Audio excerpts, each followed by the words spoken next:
السلام علیکم ورحمۃ اللہ وبرکاتہ. الحمد للہ وحدہ والصلاة والسلام على من لا نبی بعدہ اما بعد فاعوذ باللہ من الشیطان الرجیم بسم اللہ الرحمن الرحیم. طاسیم تلک آیات الکتاب المبین نتلو علیک من نبأ موسیٰ وفرعون بالحق لقوم یؤمنون. ان فرعون علا فی الارض وجعل اہلها شیعا یستضعف طائفة منهم یذبح ابناءهم ویستحیی نساءهم انه کان من المفسدین الى آخر الآیہ. صدق اللہ العلی العظیم وصدق رسولہ النبی الکریم ونحن على ذلك من الشاهدين والشاکرین.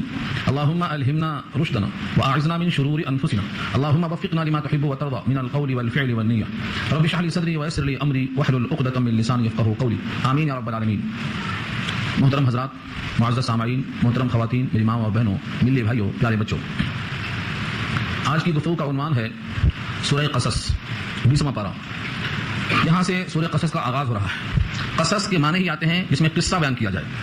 اللہ تعالیٰ نے اس سورت کا نام ہی سورہ قصص رکھا ہے اور لوگ قصہ کو زیادہ پسند کرتے ہیں، لیکن قصوں کو سن کر صرف واہ واہ کرنا کافی نہیں ہے، بلکہ ان سے عبرت حاصل کرنا ہے. اور اس قصے میں اللہ نے اسی کو بیان کیا ہے. اس میں کل 88 آیتیں ہیں اور 9 رکوع پر مشتمل ہے. عبرت کیا ہے؟ ایک طرف فرعون ہے جو خدائی کا دعویٰ کر رہا ہے، اور ایک طرف موسیٰ علیہ السلام ہے جن کے پاس سوائے ان کی اپنی ذات کے ساتھ میں کوئی نہیں ہے، صرف اللہ پہ بھروسہ ہے. یہاں توکل علی اللہ ہے اور وہاں اسباب کا ڈھیر لگا ہوا ہے. وہ اپنے طاقت کے بلبوتے پر چاہتا ہے کہ خدائی فیصلے کو کینسل کر دے، لیکن اللہ تعالیٰ نے اپنی طاقت کا مظاہرہ ایسا کیا کہ اس کی ساری مشورے کو فیل کر دیا. اس رکوع میں یہی پیغام دیا گیا: تدبیریں تقدیروں پر غالب نہیں آ سکتی ہیں. یہ ہے عنوان آج کی گفتگو کا. دنیا کے سارے انسان مل کر تمام وسائل، تمام تدبیروں کو جمع کر لیں، لیکن جو اللہ کا فیصلہ ہے ازلی تقدیر میں وہ ہو کے رہے گا. یہ ہے عنوان آج کی گفتگو کا. اللہ تعالیٰ نے شروع فرمایا طا سین میم کہہ کر. یہ حروف مقطعات میں سے ہے جن کے صحیح مفہوم کو اللہ نے راز میں رکھا ہے. اللہ عالم بمرادہ بذالک. یہ حروف مقطعات میں سے ہے. تحدی اور چیلنج کے لیے ہے کہ اگر کفار قریش کو یہ خیال ہے کہ کلام انسانوں کا بنایا ہوا ہے تو سارے انسان مل کر اس کا معنی بتانے پر قادر کیوں نہیں؟ اگر سارے انسان مل کر اس کے معنی سمجھنے پر قادر نہیں ہے تو شخص واحد بنا کر کیسے پیش کر سکتا ہے؟ یہ چیلنج قیامت تک کے واسطے. تلک آیات الکتاب المبین. تلک ضمیر مؤنث کے لیے ہے، اس سے قرآن کریم کی آیتیں مراد. تلک آیات الکتاب، آیتیں ہیں کتاب کی. آیتوں کی جمع آیات، نشانی ہے. نشانی کس بات کی؟ اللہ کے قدرت کی نشانی، اللہ کے وجود کی نشانی. الکتاب سے مراد الف لام آنے کی وجہ سے مخصوص کتاب ہے جو لوح محفوظ میں درج ہے، جو صرف کتاب نہیں ہے بلکہ اللہ کا کلام ہے، اللہ کی صفت ہے. اس کتاب کی صفت بیان کی اللہ نے المبین. مبین کے معنی خوب واضح کرنے والی، اللہ کے احکامات کو واضح کرنے والی، اللہ کی صفات کو واضح کرنے والی، اللہ کیا چاہتے ہیں اور کیا نہیں چاہتے ہیں، بندوں سے کیا مطالبہ ہے، ان احکامات کو واضح کرنے والی اس کتاب کی صفت ہے. طاسیم میم تلک آیات الکتاب المبین. یہ تمام کی تمام نشانیاں ہیں روشن کتاب کی، واضح کتاب کی. نتلو علیک، ہم آپ پر تلاوت کرتے ہیں. نتلو، ہم تلاوت کرتے ہیں. نتلو میں صیغہ جمع ہے، ضمیر ہم کی آتی ہے اس کے اندر. نتلو کے معنی ہم تلاوت کرتے ہیں، یعنی ہمارے حکم سے فرشتے یہ آپ تک پہنچاتے ہیں اور آپ کی زبان سے ساری امت کو سناتے ہیں، مگر پیغام تو اللہ کا ہے. اور اللہ تنہا ہونے کے باوجود عظمت شان کے اظہار کے لیے اپنے آپ کو ہم کہتے ہیں. قرآن کریم میں قصص استعمال ہوا ہے، جیسے نحن نزلنا الذکر، انا نحن نزلنا الذکر، ہم نے نازل کیا کتاب. تو لفظ ہم یہ عظمت شان کے اظہار کے لیے. یہاں بھی نتلو کہا، ہم تلاوت کرتے ہیں. علیکا، اے نبی صلی اللہ علیہ وسلم، آپ پر. نبی صلی اللہ علیہ وسلم پر تلاوت ہو رہی ہے. اور واقعہ کب کا ہے؟ موسیٰ علیہ السلام کے زمانے کا. اتنا پرانا واقعہ جو آپ پہ بیان ہو رہا ہے اور آپ مکے سے باہر گئے بغیر اس کو ہو بہو بیان کر رہے ہیں. اس بات کی دلیل ہے کہ آپ پر وحی آئی ہے اور اللہ کا یہ پیغام ہے. کیونکہ آپ اتنا پرانا واقعہ امی ہونے کے باوجود کہیں باہر جانے کے بغیر کیسا پیش کر رہے ہیں؟ یہ اللہ کا آپ کے اوپر پیغام آیا ہے جس کا نام وحی ہے. نتلو علیہ کا، ہم آپ کی تلاوت کرتے ہیں. من نبأ موسیٰ و فرعون، موسیٰ اور فرعون کی خبر. نبأ کے معنی خبر. نبی کو نبی اسی واسطے کہتے ہیں کہ وہ خبر دینے والے ہوتے ہیں. تو من نبأ موسیٰ و فرعون، موسیٰ و فرعون کی خبروں کو ہم آپ پر پیش کرتے ہیں. بالحق، ٹھیک ٹھیک.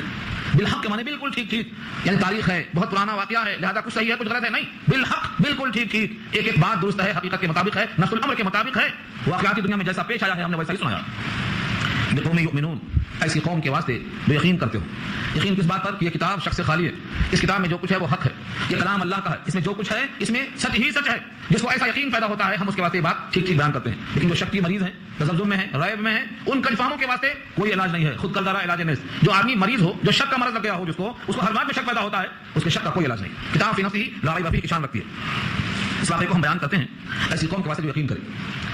مکے والوں کو سنا کر پہلا مقصد یہ ہے کہ آج یہ نبی تمہارے سامنے حکومت کے بغیر ہیں، ہتھیار کے بغیر ہیں. موسیٰ علیہ السلام بھی حکومت کے سامنے ایسے ہی تنہا تھے، ہتھیار کے بغیر تھے. اور جس طرح سے فرعون کو اللہ نے غرق کر دیا، ایسے ہی کفار قریش اگر نبی کی بات نہیں مانیں گے، مخالفت میں آئیں گے، تو ان کا بھی انجام ایسا ہی غرق ہونے والا ہے۔ اس لیے مکے والوں کو سنایا گیا۔ اب یہاں سے واقعہ شروع ہوتا ہے، کیونکہ یہ واقعہ قرآن کریم میں کئی مقام پر تفصیل سے آ چکا ہے۔ سورہ طٰہٰ 16 پارہ میں بہت تفصیل سے آ چکا ہے، اور امام نسائی نے فتنہ کا فتونہ کے تحت بہت تفصیلی بیان کر دیا۔ لیکن یہاں جو چیز بتائی جا رہی ہے وہ یہ ہے کہ اللہ کا فیصلہ ساری کائنات کے انسان مل کر بھی تبدیل کرنے پر قادر نہیں ہے، وہ جو چاہتا ہے کرتا ہے، اس کی شان ہے فعال لما یرید، وہ جو چاہتا ہے وہ کرتا ہے۔ اس نیت سے آپ اس واقعے کو سنیں۔ ان فرعون علا فی الارض، بے شک فرعون علا فی الارض، علا کے معنی اپنے آپ کو بڑا سمجھنا، سرکشی کرنا، سر چڑھ گیا، بہت بڑا چڑھ گیا ہے، یعنی اپنے آپ کو ربکم الاعلی کہنے لگا، میں تمہارا رب اعلی ہوں۔ بھلا ایک انسان مٹی سے بنا ہوا، حقیر قطرے سے بنا ہوا، وہ اپنے آپ کو سجدہ کروائے اور کہے میں تمہارا رب اعلی ہوں، اس سے بڑا سر چڑھنا اور کیا ہو سکتا ہے؟ سرکشی کی اس سے بڑی اور جگہ کیا ہو سکتی ہے؟ اس لیے اللہ نے کہا ہے کئی مقام پر انہ طغی، اس نے سرکشی کی، سر چڑھ کے بولا۔ اللہ تعالیٰ نے فرعون کی سرکوبی کے لیے حضرت موسیٰ کو بھیجا۔ ہتھیار کیا تھا؟ نبوت، اللہ کی معیت، اللہ پر توکل، اللہ کے ہدایات پر چل کر جو جو اللہ کا حکم آتا گیا آپ کرتے چلے گئے۔ یہی انبیاء سے ہوتا آیا اور یہی پیغام یہاں پہنچانا مقصود ہے۔ ان فرعون علا فی الارض، بے شک زمین پر بہت چڑھ گیا ہے فرعون، وجعل اہلھا شیعا، اور بنا دیا ہے وہاں کے باشندوں کو ٹکڑیاں۔ شیعہ کے معنی شاخ ہیں، ایک قبطی اور ایک سبتی۔ قبطی کہتے ہیں جو فرعون کے خاندان کا ہو، اور سبتی کہتے ہیں جو موسیٰ کے خاندان کا ہو، بنی اسرائیل کا ہو۔ سبتی بھی کہتے ہیں، بنی اسرائیل بھی کہتے ہیں، اور یہ قبطی کہتے ہیں جو فرعون کا خاندان ہے۔ حکومت کس کی ہے؟ قبطیوں کی ہے۔ آج کے حالات میں بھی آپ اچھی طرح سوچ سکتے ہیں، کچھ کہے بغیر سمجھ میں آ سکتا ہے۔ قبطی فرعون کے خاندان والے، ان کی نسل والے، ان کی سپورٹ میں رہنے والے، تو کیا کرتا ہے یہ؟ اپنے لوگوں کو اونچے اونچے موقع دیتا ہے، اور سبتی بنی اسرائیل کو دبا کے رکھتا ہے، اور دبانے کی انتہا کر دیا۔ وہ انتہا اللہ خدا کے بیان فرماتے ہیں، وجعل اہلھا شیعا، اور بنا دیا وہاں کے باشندوں کو مختلف قسمیں۔ یستضعفو، کمزور کر رہا ہے۔ یستضعفو، ضعف کے معنی کمزور کرنا۔ استضعاف الف سین تے باب استفعال کے پہچان میں سے آتا ہے، کمزور کرنے کو چاہنا، اتنا دبانا کہ یہ قافلہ پورا کمزور ہو جائے، دب جائے، استحصال کرنا، یہ ہے یستضعفو کا ترجمہ۔ یستضعفو طائفۃ منہم، ان میں سے ایک گروہ کو کمزور کر رہا تھا، مسلسل کمزور کر رہا تھا، یعنی ان کا زور گھٹا رہا تھا۔ زور گھٹانے کے لیے اس نے کیا کیا؟ پوری قوم کا زور کیسے ہوتا ہے؟ عددی قوت ہوتی ہے مردوں سے، اور مرد ایک دم نہیں ہوتے، بچے پیدا ہوتے، بڑے ہوتے تب مرد ہوتے۔ یہ بچوں ہی کو قتل کرنا شروع کر دیا، نہ بچے پیدا ہو کر رہیں گے، نہ نوجوان ہوں گے، نہ بڑے ہوں گے، نہ قوت آئے گی، ذبح کر دیا۔ جو بچہ پیدا ہوتا ہے اسے قتل۔ اللہ نے پیغام دیا، یذبح ابناءہم، ذبح کرتا ہے ان کے بیٹوں کو، ویستحیی نساءہم، اور زندہ رکھتا ہے ان کی عورتوں کو۔ یستحیی میں بھی الف سین تے باب استفعال کے لیے ہے، یعنی زندہ رکھنا چاہتا ہے عورتوں کو۔ کیوں؟ ان سے تو کوئی طاقت ہوگی نہیں، البتہ یہ بڑی ہو کر گھروں میں کام کریں گی، ماماگیری کریں گی، ان کو رکھو، ان سے تو ہمیں خدمت کرنے کا موقع ملے گا، اور بچے پیدا ہوتے قتل کر دیے جائیں گے۔ انه كان من المفسدين، بے شک وہ تھا فساد کرنے والوں میں سے۔ زمین میں اللہ کے حکم کے خلاف کرنا یہ فساد ہے، امن کو درہم برہم کرنا یہ فساد ہے، کسی کے حقوق طلب کرنا یہ فساد ہے، کسی قوم پر ظلم کرنا یہ فساد ہے، یہ فساد کرنے والوں میں سے تھا۔ اب بہت بڑا سوال یہ ہے کہ اس کے دماغ میں یہ بات آئی کیوں کہ بچوں کو قتل کر دیں، عورتوں کو زندہ رکھیں؟ اس کی دو علتیں لکھی ہیں۔ ایک علت تو یہ ہے کہ اس نے خواب دیکھا تھا، فرعون نے خواب دیکھا تھا کہ بنی اسرائیل میں ایک بچہ پیدا ہونے والا ہے جس کے ہاتھوں میں فرعون کی حکومت تباہ کر دی جائے گی، اور وہ بچہ پیدا ہوگا میری حکومت چلی جائے گی۔ اپنے حکومت کو بچانے کے لیے نہ بچہ پیدا ہونے دیں گے نہ حکومت جائے گی، یہ فیصلہ تھا۔ ہاں، کیوں قتل سے بچوں کے وہ بدنام نہ ہوتا۔ افسوس کہ فرعون کو کالج کی نہ سوچی۔ اکبر نے طنز کیا ہے، قتل کرنے کے بعد بدنامی ہوئی نا، بجائے قتل کرنے کے کالج کھول دیا ہوتا، سب خود ہی بیکار ہو جاتے، سب ایمان ہو جاتے، اور سب کے ساتھ فرعون کے مذہب پر چلنا شروع کر دیتے۔ لیکن یہ سوچی نہیں اس کو، اس نے قتل کرنا شروع کر دیا، بدنام ہو گیا بچوں کو۔ تو اکبر نے طنز کیا ہے، کالج میں جانے والوں کا ایمان اتنا خصوصا ہو جا رہا ہے آج کہ وہ جو چاہے کرنے کو تیار ہیں، یہودی کی نقل، عیسائی کی نقل، مشرکین کی نقل، قوم ادھاری کا نام لے کر جو چاہے کرو ان سے، جو چاہے کرو ان سے۔ یہ کمزوری تھی، اکبر نے اس پر طنز کیا، تو اس نے خواب کو چاہا کہ پورا نہ ہونے دوں۔ اور دوسرا ایک قول ملتا ہے کہ ابراہیم علیہ السلام کے پیغامات میں سے ایک پیغام یہ بھی تھا کہ ایک بچہ پیدا ہونے والا ہے بنی اسرائیل میں، اور جو ذریعہ بنے گا فرعون کی سلطنت کی تباہی کا۔ یہ بات آہستہ آہستہ اس کے کان میں پڑ گئی، اس نے کہا نہ رہے بانس نہ بجے بانسری، بچہ پیدا نہیں ہوگا، سب کو ختم کر دو۔ جب بچے پیدا ہی نہیں ہوں گے تو حکومت کے واسطے خطرہ کیسے بنے گا؟ تو دیکھو تدبیر وہ ہے اور تدبیر یہ ہے۔ تدبیر میں لاکھوں بچوں کو قتل کر رہا ہے، تدبیر میں یہ ہے کہ ان کو کمزور کرنا چاہتا ہے، اور تدبیر میں یہ ہے کہ وہی بچہ جو مقدر میں رکھا اللہ نے، واقعتاً وہی بچہ تمہارے واسطے چیلنج کرنے والا ہوگا، اور اس کے ہاتھوں تمہاری تباہی ہونے والی ہے، تم اس کو ٹال نہیں سکتے۔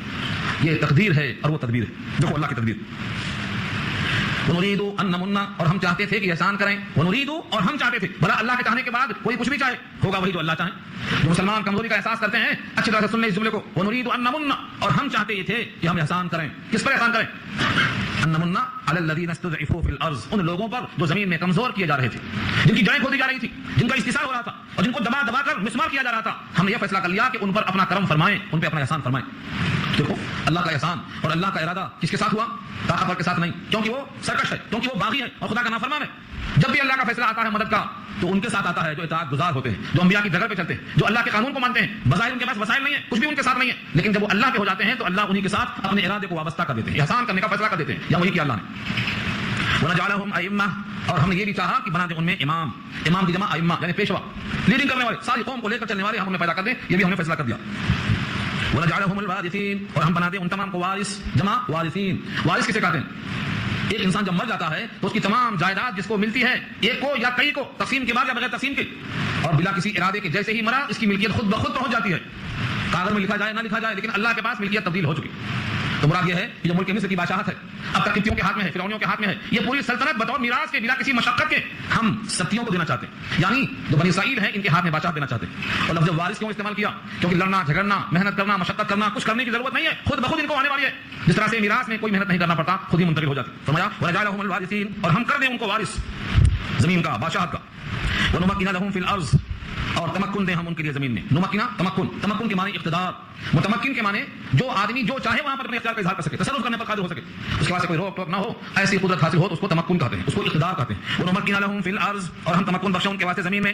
وَنُرِيَ فِرْعَوْنَ وَهَامَانَ وَجُنُودَهُمَا مِنْهُمْ مَا كَانُوا يَحْذَرُونَ، یہ ٹکڑا بہت اہم ہے۔ وَنُرِيَ، اور ہم دکھلائیں، فرعون کو، وَهَامَانَ، اور حامان کو، یہ حامان فرعون کا وزیر ہے، اور جو وزیر ایسا ہے جس کا ذکر انشاءاللہ اسی صورت میں آگے آئے گا۔ ہاں، وزیر چنی، شہریار چنی، جیسے وہ احمق ویسے یہ بھی احمق، دونوں کے دونوں، ان کے احمقانہ کردار کو آگے چل کر قرآن نے خود بیان کیا ہے۔ فرعون اور حامان دونوں کو ہم دکھا دیں، وجنودہما، اور ان دونوں کے ساتھ جو لشکر ہے ان کو بھی دکھا دیں۔ کیا دکھا دیں؟ منہم، انہی میں سے وہ چیز، ما کانوا یحذرون، جس سے وہ بچ رہے ہیں، جس سے وہ ڈر رہے ہیں، جس بچے سے گھبرا رہے ہیں، اور جس بچے کے چیلنج کرنے سے پچھتانا کر رہے ہیں، چاہ رہے ہیں کہ بچہ پیدا نہ ہونے پائے، ہم وہ بچہ دکھا دیں، اس کا چیلنج دکھا دیں، اور اس بچے کے ذریعے سے ان کی حکومت کا زوال دکھا دیں۔ ہم دکھانا چاہتے ہیں فرعون کو، حامان کو، ان دونوں کے لشکروں کو، انہی میں سے وہ چیز جسے بچنا چاہ رہے ہیں۔ یہ اللہ کا ارادہ۔ اب دیکھو اللہ اپنے ارادے کو کیسا پورا کرتے ہیں۔ دنیا دار الاسباب ہے، لیکن مسبب الاسباب اللہ کی ذات ہے، وہ سبب کیسا پیدا کرتے ہیں، ایک ایک دل میں کیسا حکم چلاتے ہیں، اور دل کے اندر کیسا کا تصرف کرتے ہیں۔ اللہ کی بادشاہت دلوں پر کیسی ہے، یہاں اس کا نمونہ دیکھو۔ وَأَوْحَيْنَا إِلَىٰ أُمِّ مُوسَىٰ أَنْ أَرْضِعِيهِ، یہاں سے واقعہ شروع ہوتا ہے، لیکن قرآن کریم نے وہ حصہ جو دوسرے مقام پر آ چکا ہے یا تبدیلی سے خود بخود سمجھ میں آ سکتا ہے، اس حصے کو یہاں پر حذف کر دیا ہے، اور وہ یہ ہے کہ وہ بچہ جس کو نہ آنے دینے کے لیے سب بچوں کو قتل کر رہے تھے، جب وہ بچہ پیدا ہوا، موسیٰ کی ماں کو ہم نے پیغام بھیجا، بچے کے بارے میں ڈرو مت، یہ ہے پیغام۔ اوحینا، وہی بھیجا، وہی کے معنی خفیہ بات دل میں اتارنا۔ الہام، غیر نبی کے پاس اللہ کی طرف سے وہی آئے تو اس کو الہام کہتے ہیں۔ کوئی عورت نبی نہیں ہو سکتی، امت کا اجماع ہے، کوئی نبی عورت نہیں، نبی عورت نہیں، عورت نبی نہیں۔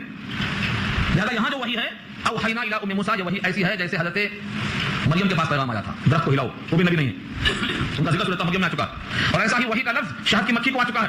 واوحینا واوحی ربک الی النحل، تیرے رب نے وہی بھیجا شہد کی مکھی کو، شہد کی مکھی کو مکھی مت سمجھو، اس پر اللہ کا الہام آتا ہے۔ وہ الہام کی تفصیل سورۃ نحل پارہ 14 میں تفصیل سے آ چکی ہے، کیا الہام آتا ہے۔ چھوٹی سی مکھی بظاہر پیروں سے مسل دی جا سکتی ہے، لیکن اس کا مرتبہ دیکھو کہ رب کا اس پر الہام آتا ہے، کیسے کھاؤ، کیا کھاؤ، کہاں گھر بناؤ، اور کیسی شہد پیدا ہوتی ہے اس کے پیٹ سے، کتنا شفا رکھا اس میں اللہ نے، یہ پوری بات سورۃ نحل پارہ 14 میں آ چکی ہے۔ تو وہی جب غیر نبی کی طرف آئے تو مانے الہام کیا تھے، دل میں بات ڈالنا۔ بچہ پیدا ہوا، بچہ پیدا ہوتے ہی یہ لوگ تیار آتے تھے، جس گھر میں بچے کی آواز آئی گھر میں گھسے قتل کر دیا کرتے تھے۔ یہ کتاب ہے قصص النبیین، اس میں لکھا ہے کہ ان کے لیے تو شامۃ النمل وعین الغراب، آنکھیں کوے کی تھی اور ناک چمٹی کی تھی، جس طرح چمٹی ہر جگہ پہنچ جاتی ہے سونگ کے، جس طرح کوا دور سے دیکھ لیتا ہے، اس طرح سے ان فرعونیوں کے پولیس والوں کا حال تھا کہ بچہ جہاں پیدا ہوتا جھپٹ جاتے اور قتل کر دیا کرتے۔ اب حضرت موسیٰ جب پیدا ہوئے، موسیٰ کی ماں کا دل بے قرار ہوا کہ ایسا نہ ہو شرطی آئیں اور اسے قتل کر دیں، میری گود سنسان ہو جائے۔ اللہ نے تسلی دیا، فرشتہ بھیج کر نہیں، دل میں یہ بات ڈالا، یہ واوحینا الی ام موسیٰ، اور ہم نے وہی بھیجا یعنی الہام کیا موسیٰ کی ماں کو، ان یہ کہ ارضعی، بچے کو دودھ پلاؤ، دودھ پلاؤ، جب تک تمہارے دل میں ممتا ہے تم بچے کو دودھ پلاتی جاؤ، اور بچے کے بارے میں جب خطرہ محسوس ہو تو فوراً کیا کرو، ایک صندوق میں رکھ کے دریا میں ڈال دو۔ مائیں اور بہنیں غور سے سنیں، کیا حکم ہو رہا ہے کہ بچے پر جب خطرہ اور اندیشہ ہو تو دریا میں ڈال دو، صندوق میں رکھ دو۔ فَإِذَا خِفْتِ عَلَيْهِ، اور جب تم کو اندیشہ ہو اس بچے کی نسبت جاسوسوں کے مطلع ہونے کا خطرہ پیدا ہو تو کیا کرو، فَأَلْقِيهِ فِي الْيَمِّ، تو اس کو ڈال دو دریا میں۔ القا یلقی، القا کے معنی ڈالنا، یم دریا، دریا میں ڈال دو۔ ولا تخافی ولا تحزنی، اور خوف مت کھاؤ اور نہ تم اس پر کوئی غم کرو کہ آئندہ یہ بچہ کہاں جائے گا، دریا میں تو اچھے نہیں بچ کے آتے، یہ بچہ کیسے بچ کے آئے گا۔ ولا تحزنی، اس کا حزن، اس کا ملال، اس کا رنج دل میں نہ رکھنا، ڈال دینا۔ اس پر بہت سے کلام کیے گئے ہیں، ہم لفظوں کے ساتھ آپ کو لے کے چلتے ہیں تاکہ کسی قسم کا خدشات دل میں نہ آنے پائے۔ صندوق اگر پوری طرح سے بند کر دیا جائے تو سانس نہیں آئے گی، دم گھٹ کے مر جائے گا، اور اگر اس میں سانس لینے کے لیے سوراخ ہیں تو پانی بھر کے غرق ہو کے ڈوب کے مر جائے گا۔ دنیا کے تمام سوچنے والے یہاں حیرت زدہ ہیں، صندوق پوری طرح بند کر دیں گے تو دم گھٹ کے مر جائے گا، اور اگر کامل بند نہیں کریں گے تو پانی سے بھر کے غرق ہو کے ڈوب کے مر جائے گا، اور وعدہ ہے، اور ایک عورت اپنے اللہ کے وعدے پر یقین کرتی ہے۔ اللہ فرماتے ہیں قریب تھا کہ راز فاش کر دیتی وہ، آگے لفظ آ رہا ہے، لیکن ہم نے اس کے دل پر تھپایا کہ ہم ہیں تمہارے پاس، وعدہ کے مطابق واپس کرنے والے بچے کو۔ دل کو ہم نے روک دیا تھا، اگر دل کو ہم نے نہ روکا ہوتا تو قریب تھا کہ راز کو فاش کر دیتی کہ میرا بچہ ایسا ہو گیا ہے، کسی کے پاس علم تو لائے میرے پاس، انعام حاصل کرے مجھ سے۔ اللہ کی قدرت نظر آتی ہے۔ وَأَوْحَيْنَا إِلَىٰ أُمِّ مُوسَىٰ أَنْ أَرْضِعِيهِ، اور وہی بھیجا ہم نے موسیٰ کی ماں کی طرف ان ارضعی، یہ کہ تم بچے کو دودھ پلاؤ، فَإِذَا خِفْتِ عَلَيْهِ، جب تم پر اندیشہ کرو، فَأَلْقِيهِ فِي الْيَمِّ، تو ڈال دو اس کو دریا میں، وَلَا تَخَافِي، خوف مت کھاؤ، وَلَا تَحْزَنِي، اور اندیشہ مت کرو غرق ہونے کا۔ اور آگے جملہ ہے اِنَّا رَادُوهُ إِلَيْكَ، بے شک ہم اس بچے کو لوٹائیں گے تیری طرف۔ وعدہ، اس پر یقین کہا، کیسا یقین ہو سکتا ہے؟ ایک بچہ ہے، اتنے دشمن ہیں، حکومت مخالف ہے، اور خوف کے مارے گھر میں رکھنے پر قدرت نہیں ہے، خوف کا یہ عالم ہے کہ دریا بند کرنے کا حکم ملتا ہے، پھر وعدہ ہے ہم اس بچے کو تیرے پاس واپس کریں گے، اور صرف واپس کرنے کا نہیں، وَجَاعِلُوهُ مِنَ الْمُرْسَلِينَ، اور اس کو بنائیں گے رسولوں میں سے۔ بچے کو ضائع ہونا تو بہت دور کی بات ہے، اس بچے کو ہم بچہ ہی بنا کر واپس نہیں کریں گے، بلکہ وہ رسولوں میں سے ہوگا، رسول بنا کر واپس کریں گے۔ یہ اللہ کی کیسی قدرت ہے؟ آج کے لوگ کہتے ہیں ہمیں اللہ کی قدرت پر یقین کیسے آئے؟ قرآن کریم کی آیتوں سے یقین پیدا ہوتا ہے۔ قرآن کریم میں ایسے واقعات سے یہ بات ثابت ہوتی ہے کہ اللہ ہر شے پہ قادر ہیں، وہ جو چاہتے ہیں کرتے ہیں، دنیا کی کوئی تدبیر ان کے حکم کو ٹال نہیں سکتی ہے۔ نتیجہ یہ ہوا انہوں نے بچے کو صندوق میں ڈال دیا، اور صندوق کو یم دریا میں ڈال دیا، اور وہ دریا بہتا تھا، دریائے نیل جس کا نام ہے، دریائے نیل فرعون کے محل کے نیچے سے گزرتا تھا۔ جیسے بہت سے لوگ اپنے اپنے محلات کو، محل سرا کو بناتے ہیں کہ سامنے تالاب بھی ہو تاکہ منظر اچھا نظر آئے، ہوا بڑی خوشگوار ہو، اور دھول گرد نہ آئے، بلکہ جب بھی ہوا آئے تو فرحت بخش ہوا آئے۔ تو فرعون کا بھی محل سرا دریائے نیل کے اوپر تھا، اور بطور فخر کے موسیٰ کے مقابل میں فرعون نے کہا بھی تھا اَمَا أَنَا خَيْرٌ مِّنْ هَٰذَا الَّذِي هُوَ مَهِينٌ وَلَا يَكَادُ يُبِينُ، میں بہتر ہوں کہ یہ بہتر ہے، دیکھو میرا گھر کیسا ہے، تجری من تحتی افلا تبصرون، تم کو نظر نہیں آتا کہ دریائے نیل میرے پاؤں تلے بہتا ہے، میں ہوں اس کا مالک اور خالق۔ اپنے دریائے نیل کو ماتحت سمجھ کر اپنا مالکانہ اختیار ظاہر کرنے والا اسی دریائے نیل کا لقمہ بنا۔ اللہ کا یہ فیصلہ ہے، دریائے نیل پر فخر کرنے والا دریائے نیل کے ذریعے سے عبرتگاہ بن گیا ہمیشہ کے لیے۔ فاعتبروا یا اولي الابصار، آنکھیں ہیں تو کھول کر دیکھو، فخر کرنے کے بجائے اللہ کی نعمتوں کا شکر ادا کرو، جو کچھ نعمتیں ہیں اللہ کی طرف سے ہیں ان پر شکر ادا کرو۔ کامیاب ہیں وہ جو نعمتوں کو منعم کی حقیقی سمجھتے ہیں اور اپنے لیے اس کو عارضی سمجھتے ہیں، اور وہ انسان پھسا گیا جو سمجھتا ہے کہ میں مالک ہوں، میں مالک ہوں، میری ملکیت ہے۔ ہمارا وجود کا جب وہ مالک ہے تو اس وجود سے وابستہ ہر چیز کی ملکیت بھی اسی کی ملکیت ہے۔ یہ وعدہ ہوا، دریائے نیل میں صندوق تیرتے ہوئے گیا۔ فرعون کی بیوی آسیہ بنت مزاحم فرعون کی بیوی ہے، مگر مقدر دیکھو ان کا کہ قرآن میں اللہ نے بشارت دے دی ہے کہ وہ بیوی جنت میں ہے، اور دنیا میں جب ان کی روح نکلنے لگی تو ان کا جنت کا محل دکھا دیا گیا، تب ان کی روح گئی اس میں۔ وعدہ کیا اللہ نے، سورۃ تحریم پارہ 28 میں یہ بحث آ چکی ہے۔ تو بیوی آسیہ اپنے سہیلیوں کے ساتھ اسی پانی میں کسی مشورے میں مشغول تھی، صندوق بہتا ہوا آیا، صندوق کو اٹھا لیا، کھول کر دیکھا تو ایک ایسا ہونہار بچہ ہے جس کی پیشانی کو چومنے کا دل چاہتا ہے۔ اللہ نے محبت ڈال دی پیشانی پر، بطور فخر کے حضرت موسیٰ کی پیشانی پر ایسی محبت ڈال دی کہ چومے بغیر قرار نہیں آیا کسی کو۔ وَأَلْقَيْتُ عَلَيْكَ مَحَبَّةً مِّنِّي، میں نے تیرے اوپر محبت کا القاء کر دیا۔ صندوق کھولنے والے فرشتہ ہو گئے اور سب کے سب چومنے لگے۔ یہ محبت کیسے آئی؟ خیال تک نہیں آیا کہ شاید وہی بچہ ہو، شاید یہ بچہ بنی اسرائیل کا ہو، شاید یہ بچہ اللہ نے ایسا بھیجا ہو، خیال تک چھین لیا اللہ نے، خیالوں پر قادر ہے وہ۔ فرعون کی بیوی آسیہ نے بچے کو دیکھا، دل بھرایا، اور محبت سے کہتی ہیں کہ یہ بچہ ہمیشہ ہمارے واسطے نفع بخش ہوگا، اور ہو سکتا ہے کہ اس کو ہم بیٹا بنا لیں۔ آگے وہ ذات آ رہی ہے، اللہ تعالیٰ نے ان کے بات کو قبول کر لیا اور واقعی وہ بیٹا بنے اور نفع دینے والے بنے۔ لیکن فرعون نے غصے میں کہا کہ یہ نفع بخش تیرے لیے بنے گا، میرے واسطے نہیں بنے گا، تیرے لیے بنے گا، میرے واسطے نہیں بنے گا۔ غصے میں آدمی الٹی بات کہہ دیتا ہے اور وہ من جانب اللہ ہو جاتی ہے۔ ایسا ہی ہوا، بیوی گھر میں نفع بخش ہوا، ان کے ہاتھ پر ایمان لائی، جنتی ہو گئی، اور یہ ان کی مخالفت کرتا رہا، جہنم میں چلا گیا۔ تو نفع بخش ہونے کی امید اور آس نہیں لگایا اس نے، ایسا ہی ہوا۔ الفاظ دیکھیے آگے، فلتقطہ آل فرعون، اٹھا لیا اس صندوق کو، فلتقطہ لقطہ سے بنا ہے، اور لقطہ کے معنی وہ مال جو گرا پڑا راستے میں پڑا ہوا ہو، لقیط کہتے ہیں اٹھانے والے کو، لکل ساقطۃ لاقطۃ، ہر گرے پڑے کو اٹھانے والا کوئی ہوتا ہے۔ آج تو کچرا بھی اٹھاتے ہیں، چندی بھی اٹھاتے ہیں، تو فرمایا لقطہ وہ مال جو کہیں پڑا ہوا ہو، فلتقطہ لقطہ سمجھ کر، گرا پڑا مال سمجھ کر اٹھا لیا اس کو۔ آل فرعون، فرعون کے آل نے، آل سے مراد بیٹا مت سمجھنا، فرعون کی اولاد نہیں تھی، خدائی کا دعوے دار، بیٹے سے معروم، بیٹی سے معروم، اولاد سے معروم۔ یہ بھی اللہ کی قدرت ہے کہ جو اپنے آپ کو خدا کہلواتا ہے وہ اولاد سے معروم ہے۔ اللہ جس کو نہ چاہیں وہ اپنے آپ میں خدا بن جائے تب بھی اولاد سے محروم ہے، اولاد نہیں تھی۔ تو یہاں آل سے مراد، آل فرعون سے مراد اولاد نہیں سمجھنا، بلکہ اس کے اتباع کرنے والے، اس کے فالوورز، اس کے پیچھے پیچھے چلنے والے، اس کے نقش قدم پر چلنے والے، اس کی اتباع کرنے والے مراد یہاں پر۔ فلتقطہ آل فرعون، اٹھا کر لیا۔ اللہ فرماتے ہیں لیکون لهم عدوا وحزنا، تاکہ ہو جائے ان کے حق میں وہ دشمن اور غم کا ذریعہ، دشمن بن جائے ان کا۔ اٹھا رہے ہیں، اپنے ہاتھ میں لے رہے ہیں، کس کو؟ دشمن کو اٹھا رہے ہیں جو دشمن بنے ان کے حق میں، اور ذریعہ بنے غم کا، مگر ان کے دل میں اس کا احساس نہیں ہونے دیا، اس اٹھانے میں وہ اپنے حق میں غلطی کر رہے تھے۔ اللہ نے خود کہا ان فرعون وحامان، بے شک فرعون اور حامان، وجنودہما، اور ان دونوں کا لشکر، کانوا خاطئین، تھے خطا کرنے والے، صندوق کو اٹھا کر گھر میں لا کر اپنا بیٹا بنا کر بڑا غلطی کرنے والے تھے، خطا کار تھے۔ آدمی غلطی کرتا ہے لیکن غلطی ہونے کا احساس اللہ چھین لیتے ہیں۔ وقالت، اور کہا امرأۃ فرعون، فرعون کی بیوی نے، اللہ نے نام نہیں لیا ہے، احادیث میں ان کے نام آتے ہیں آسیہ بنت مزاحم۔ یہ آسیہ ان 5 میں سے ایک عورت ہیں جو ساری دنیا کی عورتوں کے واسطے نذیر بنایا اللہ نے، ساری دنیا کی عورتوں کے واسطے نذیر بنایا۔ جناب عائشہ اور فاطمہ 2، جناب خدیجہ 3، اور مریم بنت عمران 4، اور آسیہ بنت مزاحم 5۔ یہ 5 عورتیں ہیں جو سارے عالم کی عورتوں کے واسطے نمونہ ہیں۔ لیکن ان عورتوں کو نمونہ بنانے کے بجائے ہماری عورتیں کس کو بناتی ہیں نمونہ؟ جو بہت زیادہ ننگا کپڑا پہن کر چلنے والی ہو، ان کے نمونے میں نجات نہیں ہے، ان کی نقل کرنے میں نجات نہیں ہے۔ بدن کا ایک ایک حصہ چھپانا ہے کسی کی نظر سے بچانا ہے، نظروں کے سامنے آنے سے منع کیا اللہ کے رسول نے. اس میں مستقل بہت سی آیتیں ہیں، مکمل سورہ نور پڑھی اس کے لیے، سورہ نور دیکھو اس کے لیے. اللہ تعالیٰ نے اس خاتون کی زبان سے کیا کہلوایا دیکھو. وقالت امرأۃ فرعون، اور کہا فرعون کی بیوی نے، قرۃ عین لی ولک. قرۃ کے معنی ٹھنڈک، عین کے معنی آنکھیں، لی معنی میرے لیے، ولک اور تیرے لیے. بیوی نے پہلے اپنے لیے کہا پھر تیرے لیے. جب کوئی اچھی چیز سامنے آتی ہے تو ہر آدمی کہتا ہے پہلے میرے لیے پھر تیرے لیے. یہ ہونا چاہیے. ہمارے ماں باپ جتنے لوگ یہاں بیٹھے ہوئے ہیں، میں ان سے کہتا ہوں اپنے بیٹوں کو تو قرآن پڑھنے بھیج دیتے اور خود قرآن نہیں پڑھتے، کہتے بیٹے تیرے لیے. میں بولتا ہوں اچھی چیز کو بولو میرے لیے پھر تیرے لیے. یہ قرآن بچوں کے لیے حفظ کرنا ہے، آپ کے واسطے نہیں کرنا ہے. پہلے حساب کے لیے بچہ پیش ہوگا کہ آپ پیش ہوں گے. اچھی چیز سامنے ہے تو پہلے میرے لیے بولو. بچوں پر بڑا زور ڈالتے، بچوں پر زور ڈالو، اس کی مخالفت نہیں کر رہا ہوں، لیکن بچوں سے پہلے خود کو مخاطب بناؤ کہ میں قرآن سے کب تک محروم رہوں گا. میں قرآن سے کب تک محروم رہوں گا. قرآن کریم کو سمجھے بغیر کتنے لوگ مر گئے اور کتنے لوگ خوش نصیب ہیں جو قرآن سمجھ کر عمل کر کے رضا الہی کے طالب بن کر چلے گئے. کون نمونہ ہے آپ کا؟ فیصلہ آپ کے ہاتھ میں ہے. وقت گزر جائے گا، وقت نہیں رکے گا، وقت کبھی نہیں رکنے والا ہے. لیکن اگر آپ چاہیں تو قیمتی بنا کر گزار دیں اور نہ چاہیں تو سو کر غافلوں کی طرح ایسے ہی گزار دیں، گزر جائے گا وقت. تو فرعون کی بیوی آسیہ نے کیا کہا؟ قرۃ عین لی، میرے لیے آنکھوں کی ٹھنڈک ہے، ولک اور تیرے لیے.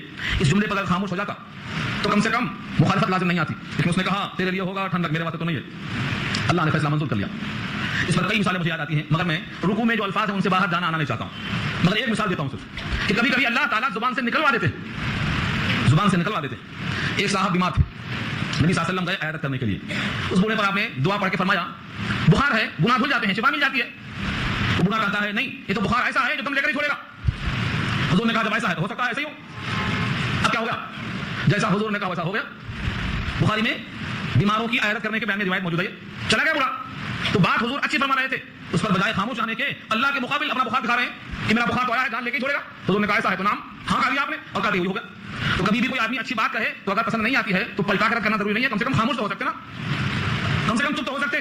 کیونکہ اچھوں کی بات، اچھوں کو اللہ توفیق دیتے ہیں اچھی بات کرنے کی، ان کو رد کرنے کے بجائے خاموش رہنا بہتر ہوتا ہے. لیکن آسیہ کی بات پر فرعون خاموش نہیں ہوا اور کہا دیا تیرے لیے ہوگا، اچھا ٹھنڈک تیرے لیے ہوگا. اللہ نے ایسا ہی کر دیا. فرعون کی تو جنت چلی گئی ہاتھ سے اور بی بی آسیہ کی جنت دنیا میں دکھا دی گئی. لا تقتلوا، اسے قتل مت کرو. لا تقتلوا، اسے قتل مت کرو. عسى ان ينفعنا او نتخذه ولدا، امید یہ ہے کہ ہم کو نفع دے. عسى امید ہے ان ينفعنا کہ وہ ہم کو نفع دے، او یا نتخذه ولدا ہم اس کو بیٹا بنا لیں. بیٹا بنانے کی بات کون کرتا ہے جو پہلے سے گود خالی ہو؟ یہ فرعون خدائی کا دعویٰ کرنے والا اپنے بیوی کو ایک بیٹا دینے پر قادر نہیں دے سکتا. او نتخذه ولدا، یا اس کو ہم بیٹا بنا لیں یا وہ ہم کو نفع دے. پہلا لفظ کیا ہے؟ نفع دینے کا. دوسرا لفظ کیا ہے؟ بیٹا بنانے کا.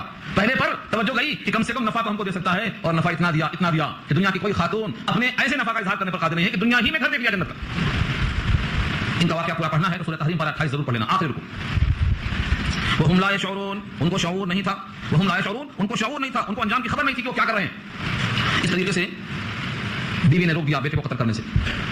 بعض روایتوں میں یہ بھی ہے، اس کا ذکر سورۃ طٰہٰ میں آ چکا ہے، وہ خطرناک فتونہ کے تحت بیوی کے باتوں پر رک تو گیا قتل کرنے سے، لیکن اس کے دل میں بار بار خیال آ رہا تھا ہو نہ ہو یہی بچہ ہو. اب کیا کرے؟ ایک بار خیال کیا کہ لاؤ قتل کر دے. خیال آیا کیوں؟ فرعون نے دیکھا تو پیشانی چمک رہی ہے، بچہ بہت بھولا بھالا ہے، بچے کو چہرے پہ لطافت، معصومیت، اور یہ تو وہ بچہ ہے جو نبی ہونے والا ہے، رسول بننے والا ہے. چمک رہی ہے پیشانی. لے لیا گود میں لیتے ہی فرعون داڑھی والا تھا. سن لو کان کھول کے، بغیر داڑھی کا نہیں تھا، کیونکہ اس زمانے میں داڑھی چھیلنا مردوں کی عادت نہیں تھی. مرد عورت کا امتیاز ہے داڑھی. مرغ اور بکری، مرغ اور مرغی کو معلوم ہے یہ فرق رکھا اللہ نے. تو پہلے زمانے میں لوگ مردانہ ہوتے تھے اور مردانہ ہونے کے بعد یہ علامت ہوتی تھی، چھیلتے نہیں تھے. فرعون بڑا متکبر تھا، اس کی داڑھی بڑی حسین تھی، اس میں سونے چاندی وغیرہ کی چیزوں کو مرصع کر کے جڑاؤ رکھتا تھا، کانوں میں بالیاں سونے کے کنگن پہنتا تھا.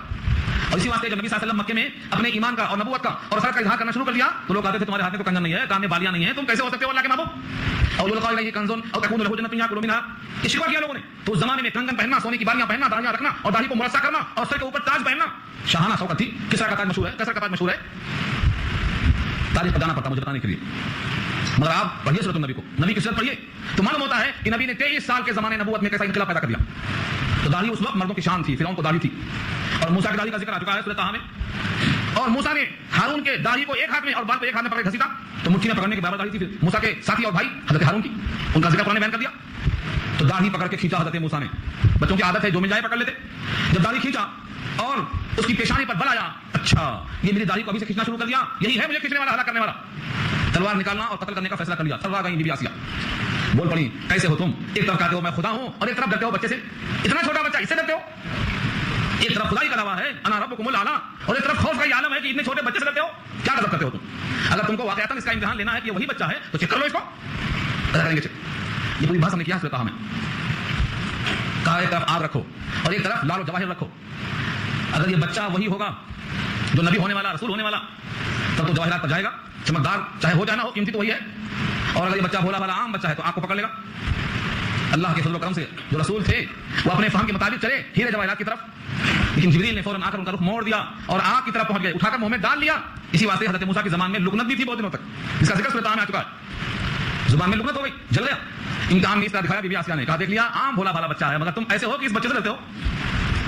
چھوڑ دیا گیا. وَأَصْبَحَ فُؤَادُ أُمِّ مُوسَىٰ فَارِغًا. ادھر بچہ محل میں آ گیا اور ادھر موسیٰ کی ماں کا دل بے قرار ہے، میرا بچہ کہاں ہے، کس حال میں ہے، کیسا ہے، کون ہے جو میرے پاس خبر لا کر دے میرے بیٹے کی. وَأَصْبَحَ اور ہوا، صبح ہوئی، فُؤَادُ أُمِّ مُوسَىٰ دل موسیٰ کی ماں کا فارغ ہوا، یعنی ساری کائنات کے غم سے فارغ ہوا، ایک بچے کا غم دل میں لاحق ہوا، سب سے فارغ ہے. لوگ کہتے ہیں بھائی دین کے لیے وقت فارغ کر لو، مطلب سارے غموں کو چھوڑو، ایک غم کو اوڑھو. یہی یہاں پر آیا کہ ان کو سوائے بچے کے غم کے اور کوئی غم نہیں تھا، دل پورا خالی تھا، صرف ایک بچے کا غم تھا. وَأَصْبَحَ فُؤَادُ أُمِّ مُوسَىٰ فَارِغًا. اور موسیٰ کی ماں کا دل تمام خیالات مختلفہ کے ہجوم سے خالی ہو کر صرف بچے کے لیے بے قرار ہو گیا. اللہ فرماتے ہیں ان کادت لتبدی بھی، قریب تھا، ان کادت انا بے شک کے معنی میں ہے، قریب تھا، لتبدی بھی کہ وہ اس کو ظاہر کر بیٹھتی. جیسے کسی عورت کا بچہ غائب ہو جائے تو لوگوں سے بولتی پھرتی ہے میرا لال کہاں ہے، دیکھا تم نے، پتہ لگاؤ، کوئی جانتا ہے، کوئی خبر لاتا ہے. ان کادت لتبدی بھی، قریب تھا کہ وہ اس کو ظاہر کر دیتی. لولا ربطنا علی قلبها، اگر یہ بات نہ ہوتی کہ ہم نے ان کے دل پر تھپتھپایا، مضبوط کر دیا ہم نے ان کے دل کو. ربطنا دل پر ہم نے بندھن رکھ دیا، دل ہم نے قابو میں کر دیا.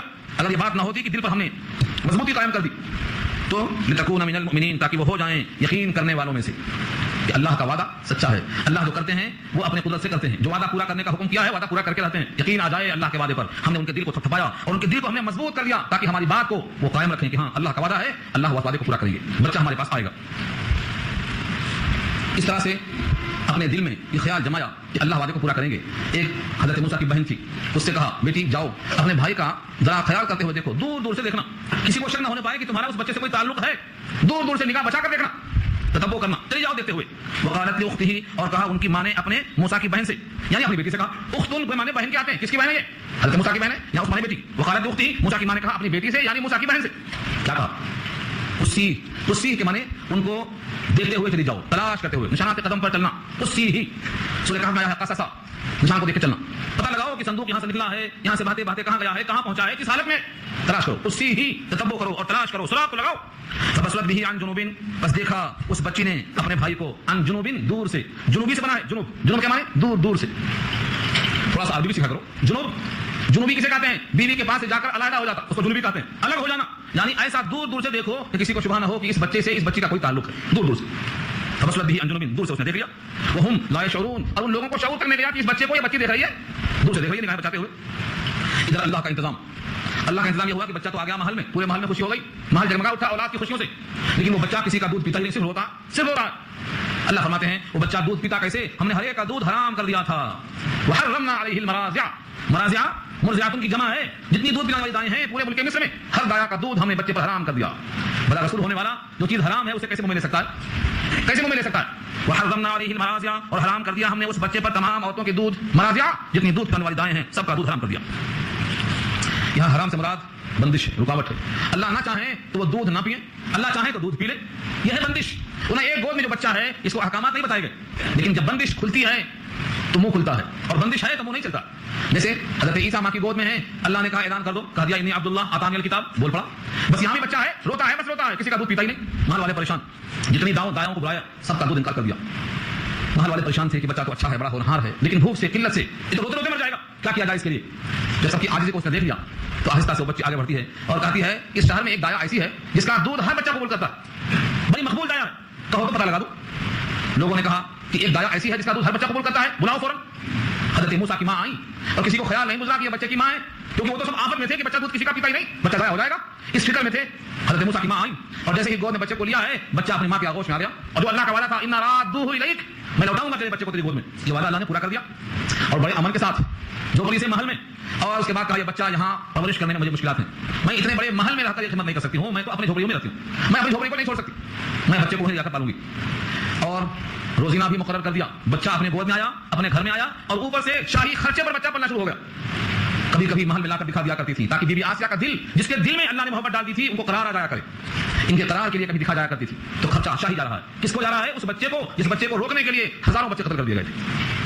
اللہ نے اس محل میں پیدا کیا، اس محل میں پرورش کیا اور اس محل سے ان کا خرچہ شروع کر دیا. اس طریقے سے حضرت موسیٰ علیہ السلام اپنی ماں کے گود میں پلتے پڑھتے چلے گئے. یہ پہلا والا اللہ کا پورا ہوا. وحرمنا علیہ المراضع من قبل، اور حرام کر دیا ہم نے ان کے اوپر تمام دودھ پلانے والیوں کو اس سے پہلے. فقالت، کہا اس نے یعنی ان کی بہن نے کیا کہا، هل ادلکم، کیا میں تم کو رہنمائی کروں، کیا میں تم کو بتا دوں. هل ادلکم، دلہ یدل کے معنی دلالت کرنا، رہنمائی کرنا، بتانا صحیح راستہ. هل ادلکم، کیا میں تم کو رہنمائی کروں، علی اہل بیت، ایک ایسے گھر والوں پر، یکفلونہ لکم، احسان دیکھو، یکفلونہ کفالت کر دیں گے وہ لوگ اس بچے کی تمہاری خاطر. یہ لکم بتا رہا یعنی تمہاری خاطر بچوں کی کفالت کرنے کو تیار ہو جائیں گے تاکہ تم پر وہ احسان کریں اور تمہارے بچے کو غذا پہنچائیں. وہم لہو ناصحون، اس حال میں کہ وہ تمام کے تمام لوگ اس بچے کے لیے خیر خواہی کرنے والے ہیں. یا مراد یہ ہے کہ وہ گھر والے سب کے ساتھ اس بچے کے حال میں خیر خواہ ہیں، اس لیے کسی قسم کا اندیشہ مت کرو، بچہ ان کے حوالے کر دو. اللہ فرماتے ہیں اس طریقے سے ماں آئی، بچے کو گود میں لی اور بچے کو لے کر گھر پہنچ گئی. فرددنا، ہم نے لوٹا دیا، غم ختم، فکر ختم.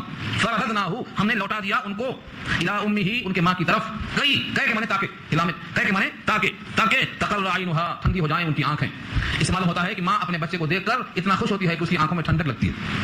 ٹھنڈک، مگر یہ بچے جب بڑے ہو جاتے ہیں تو جس آنکھ میں ٹھنڈک تھی ان کی وجہ سے وہاں ٹھنڈک نہیں پہنچاتے بلکہ وہاں غصہ پہنچانے کا سبب بن جاتے ہیں. یہ خیال ہونا چاہیے ہر آدمی کو، کیونکہ بچہ تھا اور اس کی ماں اس کے باپ کی آنکھوں کی ٹھنڈک تھا. بڑے ہونے کے بعد اس امید کو ضائع نہیں کرنا چاہیے.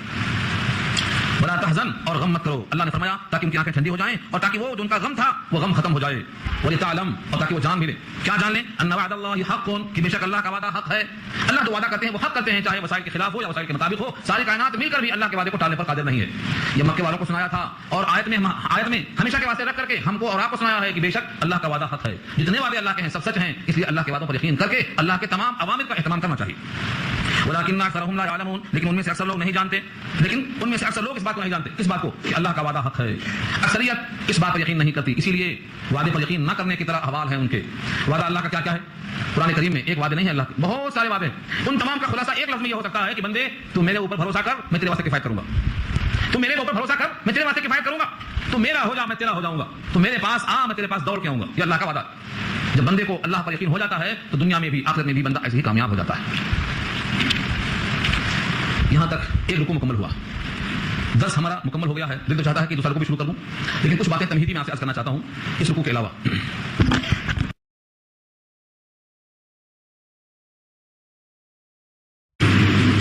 السلام علیکم ورحمۃ اللہ وبرکاتہ. والصلاة والسلام على من لا نبي بعده، أما بعد فأعوذ بالله من الشيطان الرجيم. بسم الله الرحمن الرحيم. ولما بلغ أشده واستوى آتيناه حكما وعلما وكذلك نجزي المحسنين إلى آخر الآية. صدق الله العلي العظيم وصدق رسوله النبي الكريم ونحن على ذلك من الشاهدين والشاكرين. اللهم ألهمنا رشدنا وأعذنا من شرور أنفسنا. اللهم وفقنا لما تحب وترضى من القول والفعل والنية. رب اشرح لي صدري ويسر لي أمري واحلل عقدة من لساني يفقهوا قولي. آمين يا رب العالمين. محترم حضرات، معزز سامعین، محترم خواتین، میری ماں اور بہنوں، ملی بھائیوں، پیارے بچوں، سورہ قصص 20واں پارہ آیت نمبر 13 تک بات ہو چکی ہے. گویا سورہ قصص کا پہلا رکوع گزشتہ درس میں آپ سن چکے ہیں. یہاں سے اب دوسرا رکوع شروع ہوتا ہے. تذکرہ یہ چل رہا تھا کہ اللہ رب العزت نے حضرت موسیٰ علیہ السلام کو ان کی ماں کے پاس واپس بھیج دیا اور حضرت موسیٰ علیہ السلام کبھی اپنی ماں کے پاس سے محل جاتے اور کبھی محل سے ماں کے پاس آتے. اسی طرح آہستہ آہستہ شباب کا وقت آیا.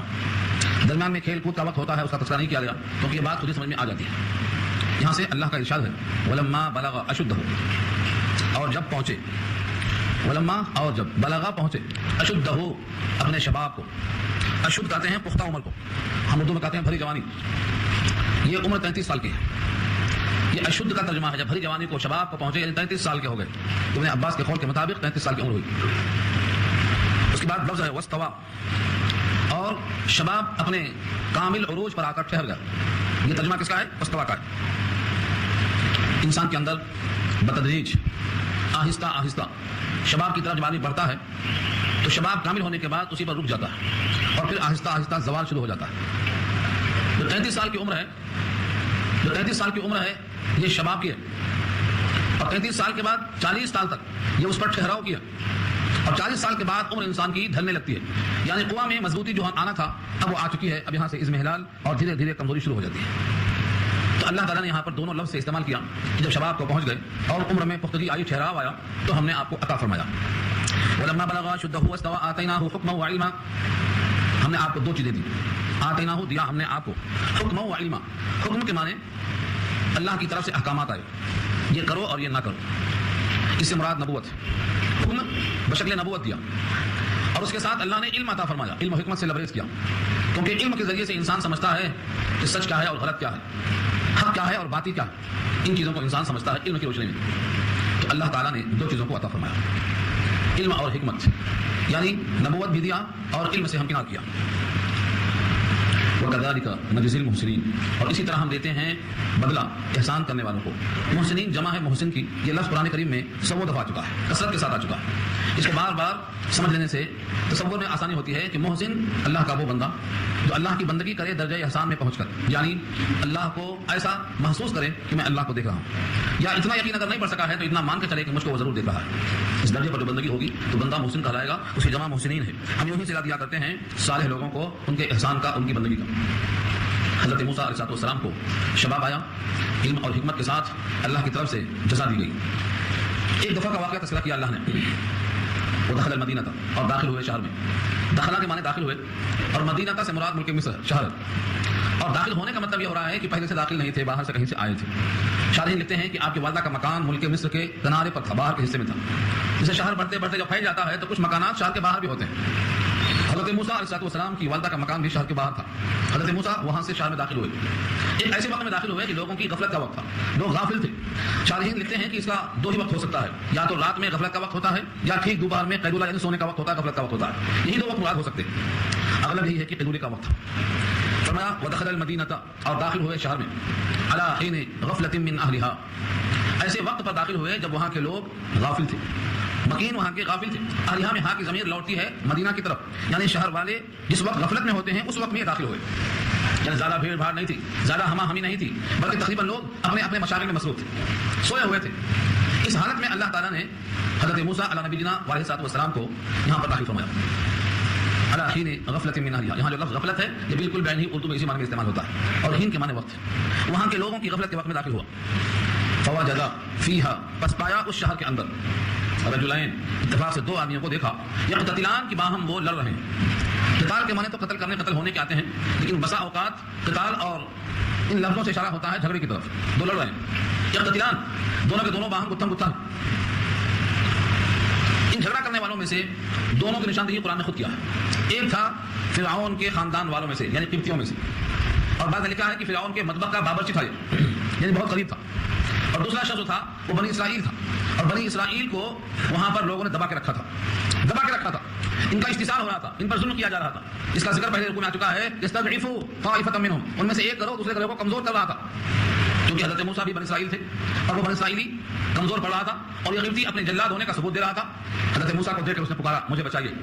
ظاہر یہ ہے کہ ایک مظلوم شخص ہے اور وہ بھی اپنا آدمی ہے، دوسرا شخص ظالم ہے اور اس کا ظلم اب تک سنتے تھے، اب آنکھوں سے دیکھ رہے ہیں۔ تو اس موقع پر رگے حمیت جوش میں آ گئی، فوراً آگے بڑھ جاتے ہیں۔ آگے بڑھنے کا مطلب یہ تھا کہ اس کو پہلے سمجھایا بجھایا، جب اس نے اپنی حرکت سے باز نہیں آیا تو ایک گھوسا لگایا، اللہ نے واضح کیا۔ ودخل المدینہ علی حین غفلۃ من اہلھا، اور داخل ہوئے شہر میں مکینوں کی غفلت کے وقت میں، فوجد فیہا رجلین، پایا اس شہر میں دو آدمیوں کو، یقتتلان، باہم قتل کرتے ہوئے، لڑتے جھگڑتے ہوئے، ھذا من شیعتہ وھذا من عدوہ، ھذا یہ من شیعتہ موسیٰ کے گروہ میں سے ہے، یعنی بنی اسرائیل میں سے، وھذا من عدوہ، اور یہ دشمن کے گروہ میں سے، عدوہ ان کے دشمنوں کے گروہ میں سے ہے، ایک دشمن کے گروہ میں سے ہے، ایک اپنے گروہ میں سے ہے۔ اپنے گروہ والا آدمی کمزور پڑ رہا ہے، فریاد کر رہا ہے، فاستغاثہ الذی من شیعتہ علی الذی من عدوہ، فاستغاثہ، استغاثہ اردو میں استعمال ہے، فریاد کرنا، بچانے کے لیے لوگوں کو پکارنا، فریاد کے لیے چلانا، یہ ہے استغاثہ۔ جب کوئی مقدمہ دائر کرتا ہے مظلوم بن کر تو اس کو بھی استغاثہ ہی کہا جاتا ہے، ہمارے اردو میں استعمال ہو رہا ہے۔ فاستغاثہ، تو اس مظلوم نے حضرت موسیٰ کو مدد کے لیے پکارا، یہ ہے فاستغاثہ کا ترجمہ۔ الذی من شیعتہ، جو کہ تھا موسیٰ علیہ السلام کے گروہ میں سے، علی الذی من عدوہ، یہ علی جو آتا ہے یہ مخالفت کے لیے آتا ہے، اس کے اوپر پکارا، یعنی اس کے خلاف مدد چاہا۔ الذی من عدوہ، جو ان کے دشمنوں میں سے تھا، یعنی فرعونیوں میں سے تھا، قبطیوں میں سے تھا۔ فوقظہ موسیٰ، فوقظہ موسیٰ، وقظہ کے معنی آتے ہیں مٹھے کو بند کر کے مارنا، پنچ مارنا۔ اگر انگلیاں کھلی ہوئی ہیں تو تھپڑ ہے وہ، اس کو وقظہ نہیں کہیں گے، مٹھا بند ہے تو اس کو وقظہ کہیں گے۔ فوقظہ موسیٰ، فاقتو کے معنی ہے فوقظہ موسیٰ، موسیٰ نے اس کو ایک گھونسا مارا۔ فقضا علیہ، فقضا علیہ، اس پر فیصلہ ہو گیا۔ قضا علیہ کے معنی اس کے خلاف فیصلہ ہو گیا، مطلب اس کی موت آ گئی۔ شاعری لکھتے ہیں گھونسا مارنے کے بعد اس کو پانی پینے کا موقع نہیں ملا، ختم ہو گیا۔ عام طور سے گھوسا مارنا اس ارادے سے نہیں ہوتا ہے کہ وہ مر جائے گا، مار ڈالنے کے بعد گھوسا نہیں مارتا کوئی، لیکن نوجوان ہے، شباب ہے، اور اللہ تعالیٰ کی طرف سے انبیاء کی قوت کچھ زیادہ ہی ہوتی ہے، ہر نبی کی قوت اس لیے اس مکے کی وہ تاب نہیں لا سکا، مکے کی تاب نہیں لا سکا۔ انبیاء کی مار بڑی سخت ہوتی ہے، اگر واقعہ سنائے تو بات نکل جائے گی، لیکن ایک واقعہ آپ نبی صلی اللہ علیہ وسلم کا بھی یاد رکھ لینا۔ نبی صلی اللہ علیہ وسلم نے ایک کافر کو ایک نیزہ پھینک کے مارا تھا، کبھی نہیں مارنے والے۔ اس نے کہا تھا کہ میں نے گھوڑا پال رکھا ہے، اس پر بیٹھ کے تجھ کو ماروں گا۔ نبی صلی اللہ علیہ وسلم سے جب ملتا مکے میں دھمکی دیتا، اتفاق سے کارزار میں آ گیا، میدان میں آ گیا، گھوڑے پر سوار آ رہا ہے نبی کی طرف للکارتے ہوئے، آپ کے ہاتھ میں کچھ بھی نہیں تھا، آپ نے اپنے ساتھی قریبی جو بھی تھا اسے ہاتھ میں سے لیا اور ایک نیزہ پھینکا، اور نیزہ بھی گردن کے قریب ایک ہلکی سی خراش آئی، بہت تیز نہیں، ہلکی سی خراش آئی، ایسا چیختے ہوئے بھاگا ہے جیسے گدھا چلا رہا ہو۔ پورے قریش نے کہا کہ تو بہادر ہے، قریش کا نوجوان ہے، شاہ سوار ہے، گھوڑے پہ بیٹھا ہوا ہے، اتنی سی خراش آئی ہے، اتنا پکارا ہے جنگ کے میدان میں۔ اس نے کہا جانتے ہو کس نے مارا ہے؟ یہ محمد کی مار ہے صلی اللہ علیہ وسلم۔ ایک جملے میں اس نے بتا دیا کہ یہ عام لوگوں کے ہاتھوں کی مار نہیں ہے تو یہ خراش، لیکن کن کے ہاتھوں کی مار ہے؟ اگر یہ مار کا حصہ پوروں کو پہنچا دیا جائے تو پورے ختم ہو جائیں گے، بچے گا کوئی نہیں۔ تو انبیاء کی مار تنبیہ کے لیے کوئی معمولی چیز نہیں ہے۔ اولاً تو انبیاء کسی کو بے تکا بے موقع بھیجا مارتے ہی نہیں، لیکن جب ہاتھ اٹھتا ہے تو اس ہاتھ کی پوری تاثیر ظاہر ہوتی ہے۔ میں نے ایک نمونہ سنایا آپ کو، آپ سیرت النبی کو پڑھیے، بہت نمونے ملیں گے آپ کو۔ تو فقذا موسیٰ فقضا علیہ، حضرت موسیٰ نے ایک مکہ مارا اور فیصلہ خلاف ہو گیا اس کے، فقضا علیہ، مر گیا۔ حضرت موسیٰ علیہ السلام کو توقع نہ تھی کہ مر جائے گا یہ، اچانک دیکھا تو ایک آدمی سامنے مرا پڑا ہوا ہے، ہاتھوں سے قتل ہو گیا، اور پہلے سے یہاں دو گروہوں میں چنگاری چل رہی تھی، ایک تو اس کے خواب میں، دوسرے نجومیوں کے پیشین گوئی میں، ایک بچہ پیدا ہونے والا ہے بنی اسرائیل کا، تمہیں ختم کر دے گا۔ یہ بچہ وہی ہے کیا؟ شبہ تو پیدا ہو چکا تھا۔ پھر یہ دونوں کی لڑائی اسی بنیاد پر بھی ہو رہی تھی کہ ایک گروہ دوسرے کو کمزور کر رہا تھا، ادھر قتل ہو گیا، اب اندیشہ یہ ہوا کہ قتل کا جب اظہار ہوگا تو وہ دونوں فرقوں میں پھر گھمسان کی جنگ شروع ہو جائے گی۔ یہ فکر مند ہو گئے، کہا ھذا من عمل الشیطان، قال ھذا من عمل الشیطان۔ حضرت موسیٰ نے کہا یہ تو شیطانی کام ہو گیا۔ آپ اس پر کلام سنیں تو بہت طویل بحث ہے، کئی وجہوں سے سوال کیا ہے شارحین نے کہ انبیاء کرام کے ہاتھوں سے شیطانی کام نہیں ہو سکتا، لیکن یہاں تو ہے ھذا من عمل الشیطان، یہ شیطانی کام ہو گیا۔ انبیاء تو معصوم ہوتے ہیں، اور یہاں نبوت کا ذکر آ چکا ہے، نبوت مل چکی ہے، اور اگر نبوت کا بھی اعلان نہیں بھی ہوا ہے تو نبی نبوت کے اعلان سے پہلے بھی معصوم ہوتا ہے۔ پھر کیسے کہا کہ شیطانی کام ہو گیا ہے؟ فرمایا کہ انبیاء کرام اپنی فطرت کے مطابق ہلکی سی لغزش ہو جائے، ادنا سا اجتہادی کوتاہی ہو جائے اور وہ سبب بن جائے کسی بڑے ہنگامے کا، تو اس کو بھی عمل شیطان ہی قرار دیتے ہیں اور اللہ سے فوراً توبہ استغفار کرتے ہیں۔ سید الانبیاء معصوم ہونے کے باوجود دن میں 70 بار استغفار کرتے تھے، ہم تو نہیں کر پا رہے ہیں، 70 مرتبہ اللہ سے استغفار کرتے تھے۔ اور ہم جب استغفار کرنے کے لیے تلقین کرتے ہیں تو لوگ کہتے ہیں کیا دن بھر جبتے ہی بیٹھیں، کیا دن بھر ہی بیٹھے پڑیں؟ اصل میں اپنے گناہوں کے مواخذے کا احساس نہیں ہے۔ حضرت موسیٰ علیہ السلام کو احساس ہوا کہ اس عمل کی پاداش میں اب فساد بھڑک اٹھے گا اور یہ کام شیطان فساد کو بھڑکانے میں آگے بڑھے گا، اس واسطے شیطانی کام اسے کر دیا، حالانکہ آپ کا ارادہ نہیں تھا، اور ارادے کے بغیر جو قتل ہوتا ہے یہ قتل خطا ہوتا ہے، قتل عامد نہیں ہوتا ہے، نہ اس میں قصاص ہوتا ہے اور نہ اس کو جزا اور سزا کے اعتبار سے شمار کیا جاتا ہے۔ لیکن لکھا ہے شارحین نے کہ یہ تو جنگی میدان نہیں تھا، ایک شہر تھا جہاں لوگ مل کے رہتے ساتھ ہیں، اور جہاں پر لوگ مل جل کے رہتے ہوں وہاں پر ہر ایک آدمی ایک دوسرے سے مامون اور محفوظ رہتا ہے، اور یہ خیال کرتا ہے کہ ہم ان سے محفوظ ہیں، وہ ہم سے محفوظ ہیں۔ ایک معاملہ گویا معاہدے کی شکل میں ہوتا ہے، ایک معاہدہ ہوتا ہے رائٹنگ میں اور ایک معاہدہ ہوتا ہے عملی طور پر رہنے سہنے میں۔ اور جب آپس میں معاہدہ ہوتا ہے، ہر رہنے والا چاہے وہ کسی بھی مذہب کا ماننے والا ہو، ان کا باہم ایک عملی معاہدہ ہوتا ہے کہ تم ہم سے مامون ہو اور تم سے ہم مامون ہیں، یہاں کسی کا مال لوٹنا جائز نہیں، کسی کو مارنا جائز نہیں، یہ تو جرم ہی جرم ہے۔ اسی واسطے اگرچہ حربی تھا، کافر تھا، ظالم تھا، لیکن چونکہ تھا ہم وطن اور ہم شہر، اسی واسطے اس کو قتل کرنا درست نہیں تھا، ارادے کے بغیر بھی ہو گیا، لیکن سبب بن سکتا ہے فساد کے بھڑکانے کا، اس واسطے کہا دیا ھذا من عمل الشیطان، شیطانی کام ہو گیا۔ اللہ تعالیٰ سے اس پر خوب روئے، توبہ کیا، اور یہ احساس آخر تک رہا۔ اس کو میں انشاءاللہ موقع ملا تو رکوع ختم ہونے کا بتاؤں گا کہ احساس آخر تک کیسے رہا، یہاں نہیں، رکوع ختم ہوا تو انشاءاللہ واضح کرتا ہوں۔ اللہ تعالیٰ سے انہوں نے پیغام مغفرت کا جب پا لیا تب سکون ہوا۔ قال هذا من عمل الشیطان، شیطانی کام ہو گیا، انه عدو، بے شک شیطان کیا ہے؟ عدو ہے، دشمن ہے، مضل ہے، بھٹکانے والا، اور مبین، کھلا ہوا بھٹکانے والا ہے۔ یہ مضل کی صفت ہے، مبین بھٹکانے والا، کھلا ہوا گمراہ کرنے والا ہے، غلطی میں ڈال دینے والا ہے۔ اس طریقے سے اس عمل پر ان کو افسوس ہوا اور اللہ کی جناب متوجہ ہوئے۔ قال، فرمایا رب انی ظلمت نفسی فاغفر لی، رب انی ظلمت نفسی فاغفر لی، اے میرے رب، انی بے شک میں نے ظلمت ظلم کیا، نفسی اپنی جان پر ظلم کیا، فاغفر لی آپ میری مغفرت کر دیجیے۔ یہ دعا اس معنی میں ہوا انبیاء کی صفت یہ ہے کہ اگر کسی بھی طرح عمل میں کوتاہی محسوس ہو تو رب سے مغفرت چاہ لے، ایٹھن نہ رہے۔ شیطان کی صفت کیا ہے کہ وہ غلطی کے باوجود اکڑ جاتا ہے اور دیکھا جائے گا بولتا ہے، حالانکہ دیکھا جائے گا نہیں، رویا جائے گا، دیکھا جائے گا بجائے بولنے کے رویا جائے گا بولنا چاہیے۔ جب انسان مرتے وقت بھی نہیں دیکھ سکتا، قبر میں اتارتے وقت نہیں دیکھ سکتا، کفن پہناتے وقت نہیں دیکھ سکتا، جب گردوں سے ماریں گے تو کیا دیکھ لے گا؟ دیکھے گا نہیں، روئے گا، خون کے آنسو بہیں گے۔ لیکن یہ فطرت انسان کی ہے، جب آدمی کے اندر خرابی آ جاتی ہے تو کہتا ہے دیکھا جائے گا۔ یہاں حضرت موسیٰ کی دعا ہے رب انی ظلمت نفسی فاغفر لی، اللہ فرماتے ہیں فغفر لہ، اللہ نے مغفرت کر دیا ان کی، کیونکہ ارادے سے قتل نہیں کیا تھا، اللہ نے ان کی مغفرت کر دیا، یعنی اس گناہ کو معاف کر دیا۔ انہ هو الغفور غفور الرحیم، بے شک وہ مغفرت کرنے والا اور رحم کرنے والا ہے۔ اشارہ یہ ہے کہ جو بندہ بھی خطا کار ہو، جب بندہ اللہ کی طرف رجوع ہو کر گناہوں پر نادم ہوتا ہے تو یہ صفت غفور اور صفت رحیم اس کی ہمیشہ سے ہے، ہمیشہ رہے گی۔ وہ ہر بندے کی گناہوں کو معاف کرنے پر قدرت رکھتا ہے اور ہر بندے پر شفقت کرنے کا جذبہ ہے، لہٰذا ہر ایک کے واسطے صفت پیغام دیتی ہے کہ توبہ کر لو، غلطیوں پر نادم ہو جاؤ اور آئندہ سے راستے پر چلنے کی کوشش کرو۔ اب وہ اللہ تعالیٰ سے جب مغفرت مل گئی تو ایک اللہ سے عہد کیا، وعدہ، قال فرمایا ربی اے میرے پروردگار بما انعمت علیہ، اس وجہ سے کہ جو آپ نے مجھ پہ انعام کیا، اتنی بڑی خطا کو معاف کر دیا، اس لغزش کو معاف کر دیا، میرے اوپر آپ نے کرم فرمایا، اس نعمت کی وجہ سے جو مجھ پہ آپ نے انعام کیا ہے، میں بھی ایک وعدہ کرتا ہوں فلن اکون ظہیرا، میں نہیں ہوں گا کسی بھی مجرم کا پشت پناہ، کبھی کسی مجرم کا تعاون نہیں کروں گا، فلن اکون، میں نہیں ہوں گا ہرگز ہرگز ظہیرا، مدد کرنے والا، للمجرمین، مجرموں کے لیے، یعنی جو آپ کا مجرم ہوگا وہ میرے تعاون کا حقدار کبھی نہیں بن سکے گا۔ اس جملے پر شارحین لکھتے ہیں کہ جس کی مدد کیا ہے، اگر وہ مجرم تھا تو مدد کیا کیوں، اور اگر وہ مجرم نہیں تھا تو اس وعدے کا کیا مطلب ہے کہ میں اپنی طاقت اب کسی مجرم کے سپورٹ میں نہیں لگاؤں گا، کیا مطلب بولنے کا؟ لکھا ہے شارحین نے آگے کی آیت سے کہ یہی شخص ایک دن کے بعد پھر لڑنا نظر آیا، ابھی آگے آ رہا ہے، تو کل بھی لڑ رہا تھا اور آج پھر لڑ رہا ہے، معلوم یہ ہوا کہ لڑاکو ہے، اور جو لڑاکو ہوتا ہے وہ کبھی نہ کبھی تو غلطی پر ہوتا ہے، اتنا نہیں ہے کہ ہمیشہ وہ حق پر ہی جاتا ہے، اس واسطے اس کو مجرم کہا، اس کے وجہ سے یہ جرم ثابت ہوا، یہ ذریعہ بنا ہے جرم کے وقوع کا، اس واسطے یہ مجرم ہو گیا اور میں آئندہ کسی مجرم کی سپورٹ نہیں کروں گا، کسی کی مدد نہیں کروں گا۔ اب یہ شخص کیسا ہے، اگلی آیتیں آ رہی ہیں، اللہ تعالیٰ سے وعدہ کر لیا کہ میں کسی کی مدد نہیں کروں گا، خصوصاً مجرم کی، ہاں جو مجرم نہ ہو اس کی مدد کرنا، مظلوم کی مدد کرنا یہ تو انبیاء کا فریضہ رہا ہے اور ہر مومن کا فریضہ ہے، مظلوم کی مدد کرنا تو فریضہ ہے، ہاں مجرم کی مدد کرنا منع کیا۔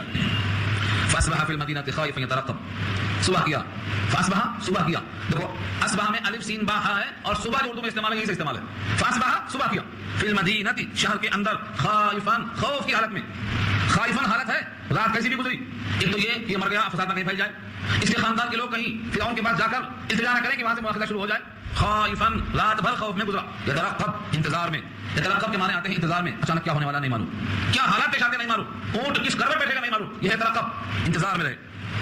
فَإِذَا الَّذِي اسْتَنصَرَهُ بِالْأَمْسِ يَسْتَصْرِخُهُ، بس ناگہاں دیکھا تو جو شخص کل حضرت موسیٰ سے پناہ مانگ رہا تھا، موسیٰ سے مدد چاہ رہا تھا، وہی آدمی آج پھر دوسرے سے لڑ رہا ہے، پھر پناہ مانگ رہا ہے، یہاں سے معلوم ہوا کہ وہ لڑاکو ہے۔ فَإِذَا الَّذِي اسْتَنصَرَهُ، بس اچانک وہی شخص جس نے کل مدد مانگا تھا، بالامس، امس کے معنی گزشتہ کل، آنے والی کل کو تو غد کہتے ہیں اور گزری ہوئی کل کو بالامس کہتے ہیں، بالامس گزشتہ جس نے مدد چاہی تھی، فریاد کی تھی موسیٰ سے، وہی پھر کھڑا ہوا ہے، یستصرخہ، مدد چاہ رہا ہے، پکار رہا ہے موسیٰ کو۔ حضرت موسیٰ نے پہلی آواز میں اسی کو مخاطب کیا، قال له موسیٰ، اس سے موسیٰ نے کہا، جو کل پکارا تھا مدد مل گئی تھی، آج پھر پکارتا ہے تو غصہ اسی پہ آ گیا، لگتا ہے تو بڑا لڑاکو ہے، کبھی لڑ رہا تھا اور آج بھی لڑ رہا ہے، آج تیرا علاج پہلے کرتا ہوں۔ اس نے دیکھا کہ کل کا موقع ایسا تھا کہ مر گیا تھا، اگر میرا نمبر آ گیا تو میں بھی ختم ہو جاؤں گا، تو پہلے سے شروع کر دیا بولنا، پکارنا شروع کر دیا، یہ ہے اصل قصہ۔ قال له موسیٰ، موسیٰ نے اس سے کہا انک لغوی مبین، بے شک تو ہے کھلا ہوا گمراہ، غوی غاوین کے معنی گمراہ ہونے والا اور مبین اس کی صفت ہے، تو ہی بدلا ہے، تیری وجہ سے کل وہ نوبت آئی اور آج پھر تو لڑ رہا صبح صبح، تیرا ہی حال درست نہیں ہے، تجھ کو ہی صحیح کرنا پڑے گا، تیری کوشش مانی کروں گا۔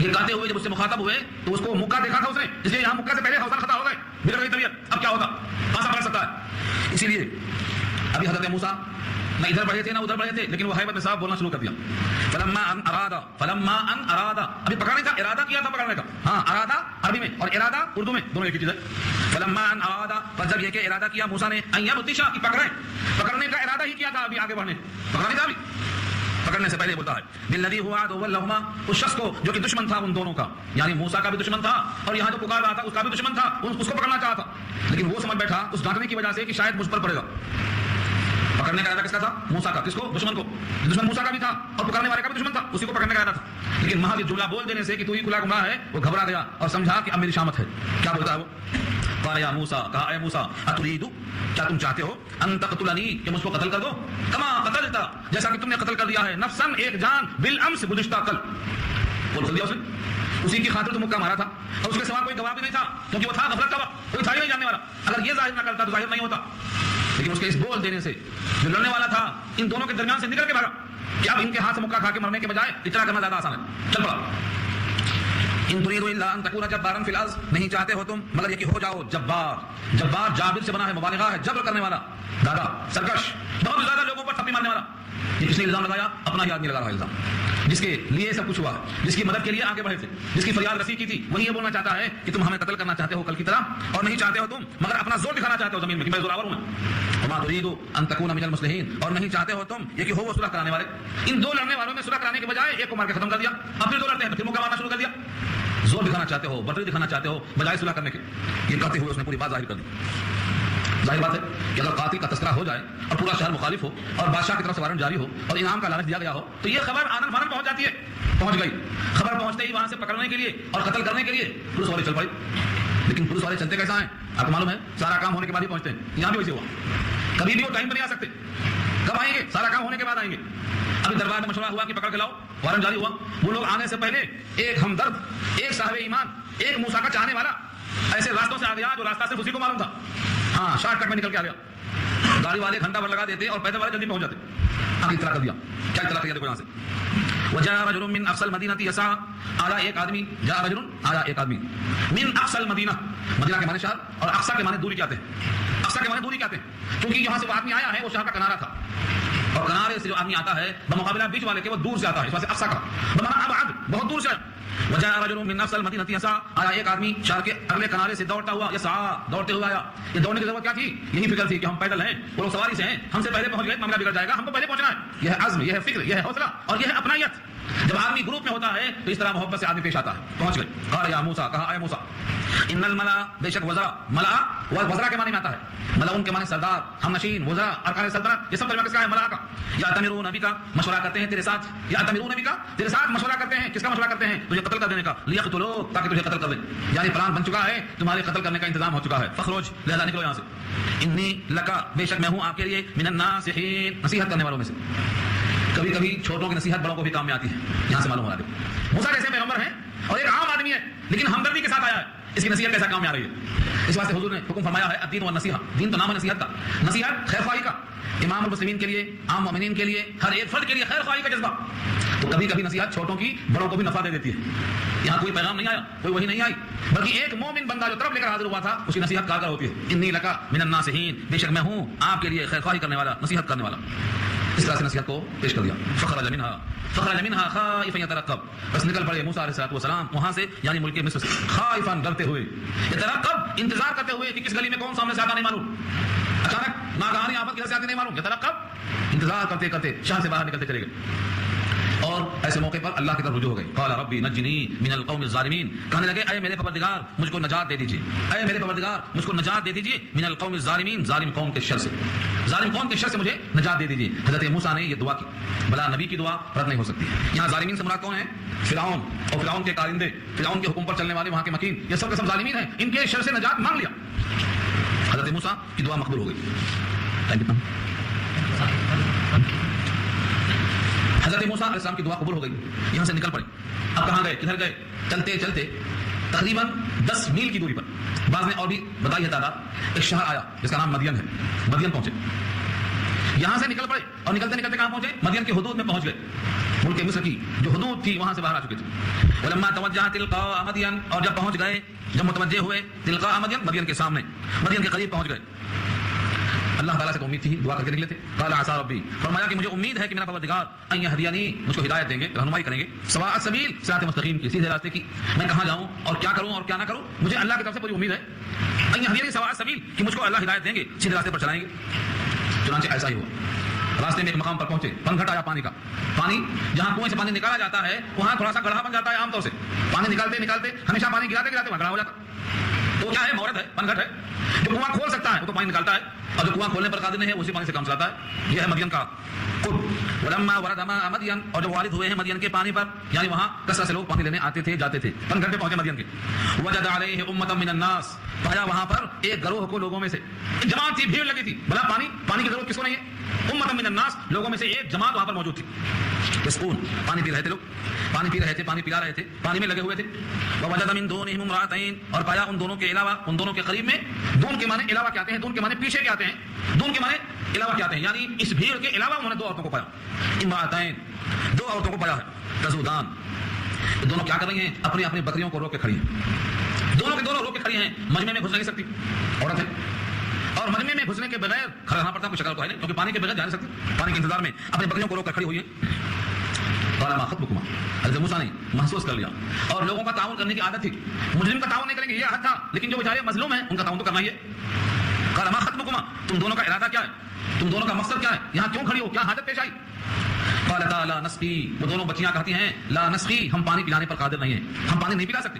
حتی، یہاں تک کہ یصدر الرعاء، جب تک چرواہے پانی پلا کر چلے نہ جائیں تب تک ہم پانی نہیں پلا سکتے، اس میں ہم گھس نہیں سکتے، پانی نکال نہیں سکتے، حتی یہاں تک کہ یسدرا کے معنی چلے جائیں، الرعاء راعی کی جمع ہے چرواہے، جب چرواہے صاف چلے جائیں گے، حتی یسدر الرعاء، یہاں پر لکھا ہے سکتہ کے معنی سانس نہ ٹوٹے لیکن آواز رک جائے.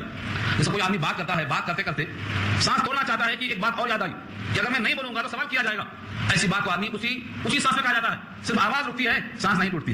ایسے موقع پر سکتہ ہوتا ہے. 6 جگہ سکتہ آیا ہے، اس میں سے ایک جگہ یہ بھی ہے. اس سکتے کے بارے میں سنو الفاظ. وہ ابونا شیخ کبیر، وہ ابونا میں واو جو ہے حالت کو بیان کرتا ہے. ابونا اور ہمارے باپ شیخ ہیں، شیخ مانے بوڑھے، اور ساتھ میں صفت لگایا کبیر، بہت بوڑھے ہیں، یعنی بکریاں چلانے پر وہ قادر نہیں ہیں، بکریوں کے ساتھ آنے جانے پر قادر نہیں ہیں، ان کے بڑھاپے کی وجہ سے ہم کو یہ کام کرنا پڑ رہا ہے. یہ مطلب ہے بولنے کا. اگر یہ بات اسی سانس میں نہ کہی ہوتی تو سوال کرتے کہ تم کیوں آئے، پانی پر جب قادر نہیں ہو تو آئے کیوں؟ ابا کو بھیجا ہوتا، بھائی کو بھیجا ہوتا، تو اسی کا جواب دیا انہوں نے. اس لیے اگلی بات کو بغیر سانس تھوڑے کہہ دیا.